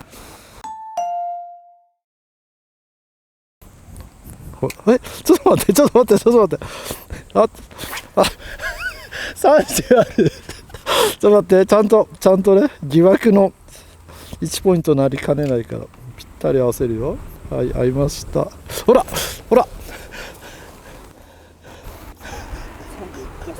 30。イエーイ。かっこいい。ほんとこいつ大きくなってく才能あふれるこの背びれのね、顔の小ささとイケメンですね。写真撮った、サイズ測った、あと送るだけ。はい、ありがとう。さよなら。初日のここどんな感じだったんだろうな。すごい水バンバン流れてたのかなとか、昨日の朝一はこっちの方が雨水が残りやすいとかね、そういうのはやっぱ地元の人じゃないと分かんないから、ここはさすがに昨日は選べなかったけど、来てみたいと思ってた場所ではあったんだけど、それもあっち金沢市内の方がね、もうほぼ打ち切ったというか、もう自分たちの引き出しは開け切って、もうノーアイデアなとこまでねやりきったんで、来てみたらここめちゃくちゃ状況良かった、良さそうだったっていうね。まあしょうがないけど、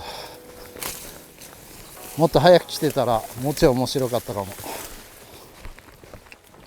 結構タッグバトルあるあるなのが、自分の組み立てで魚がポンポンポンって出ると、その相方が釣れなくて相方がメンタル壊れちゃうっていうケースがあるんですけど、初日は結構ユースケも危うくて、本当にね針外れる寸前だったり、それこそ刺さってなかったりとかギリギリだったんですけど、もう4本目にはしっかり合わせきって、あとはねもう全部ちゃんとかけていくんで、さすがなんですよ。なかなかできることじゃないなっていうことをやってるなと思いました。来たよー、ヒット。おっしゃー。5時あるぞ。さすが。 5時あるぞ。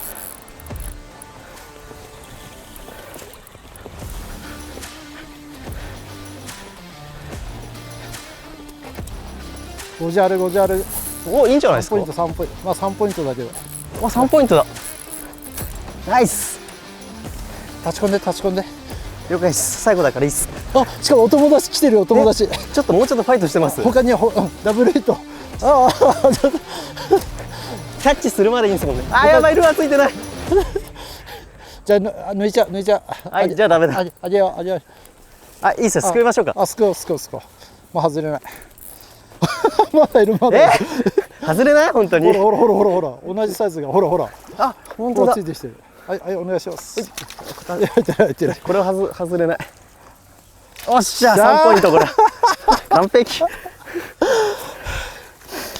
完勝の1本です。おっしゃ、いい魚。最後に出た。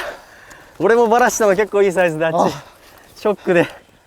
あと3分なんつって投げ散らかす。これ計測したらね、いかないと。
試合終了です。お疲れ様でした。でした。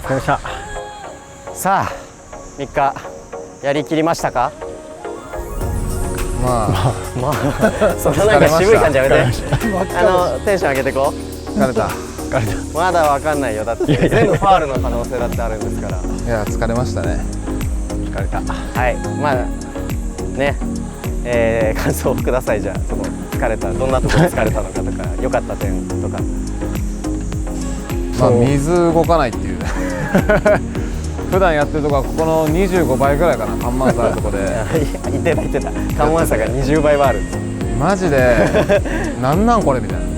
で右左なんかあっちこっちに流れ行くし、はひって400センチと20センチだもんね。どうしようって言ってタイトグラフ見たら緩慢差20センチみたいな。で魚の頭の向きも分からんし、でなんか背につかないのかな、流れがないから背を探すんですけど、背を丁寧にやっても全く釣れないと。でまあなんか途中ね、ちょっとこれはいけるんじゃないかっていう希望がある釣りを見つけたんですけど、今日それがはまらず、それでもう結構きつかったですね。きつかった。なんか結局何もつかめんまま終わっちゃったなっていう感じです。どうですか。はい、まあこれが僕の今の実力なので必ず這い上がります。はい、以上です。はい。味はもう楽しく、結構自分が描いてた魚が出せたんで、とても満足してます。でここのとこバトルもね2回かな負けてたんで、次は勝とうと思って気合い入れてきたんで、勝ってればいいなと思います。はい、僕ももう楽しかったです。村岡さんとこんな3日、そもそものが多分下手したら3年ぶりぐらいじゃないですか。がっつりシーバス一緒に、なんでなんか非常に久々な気持ちで楽しかったです。まあ負ける気は最初からしてなかったですでしょうねまあそう最でしょうね。初オープニングの負けないでしょって言ったのもう一回見てくださいということでもまだ分かんないんで、まだわかんない。はい、正直こっちもファールはあったんで今こそっと言いましたけどじゃあ行きましょうか。321で321ドン。俺おお、 29。意外と少なかった。なんでで意外と初日が多かった。初日何センチだった？スレだった初日は1ポイントが多かった。1ポイント。ああ、やっぱり。な1が3、 1が1が3。 3ですから。 3が1。なるほど。かなり大きく俺らはまあ余裕持って見積もってましたね。動画見てもらえれば多分分かると思うんですけどまあということで水門で狂ったっすね。まあ初日がね、あれで狂った、もうなんか起こさんと絶対無理だわと思って。の割に張り付いてるからさ、なんかあるんだろうなんかあるんだろうって言って興味に行ったの。そうしたら何もねえじゃねえか、何やってんだあの2人ぐらい。いやそうごめん言ってあれは、はい、あれが計算外だったんだ。普通にそうあれが計算外だった。なるほど。いやとりあえずありがとうございました、ということはチャリティーポイントは35ポイント。35万円。ちょうどいい予算ぐらいです。そうですね後で発表か。はい。はい、地元釣り具店さんへの支援って形で、一応釣り具店さんいっぱいあるんだけど、ブルブルがもうほんのまだね社員数人しかいなかった小さい時からこうブルブルをね支えていただいてた釣り具店さんに支援しようと思ってますんで、まあ全部公平ってわけじゃないんですけど、多分動画編集する頃には発表できると思うんで動画見てください。はい、ということでじゃあ今回、被災地のあれも込めた復興もちょっとだけでもお手伝いできたらなという思いで石川県でやらせていただきましてありがとうございました。ということで石川バトルこれにて終了です。お疲れ様でした。ありがとうございました。よっしゃ。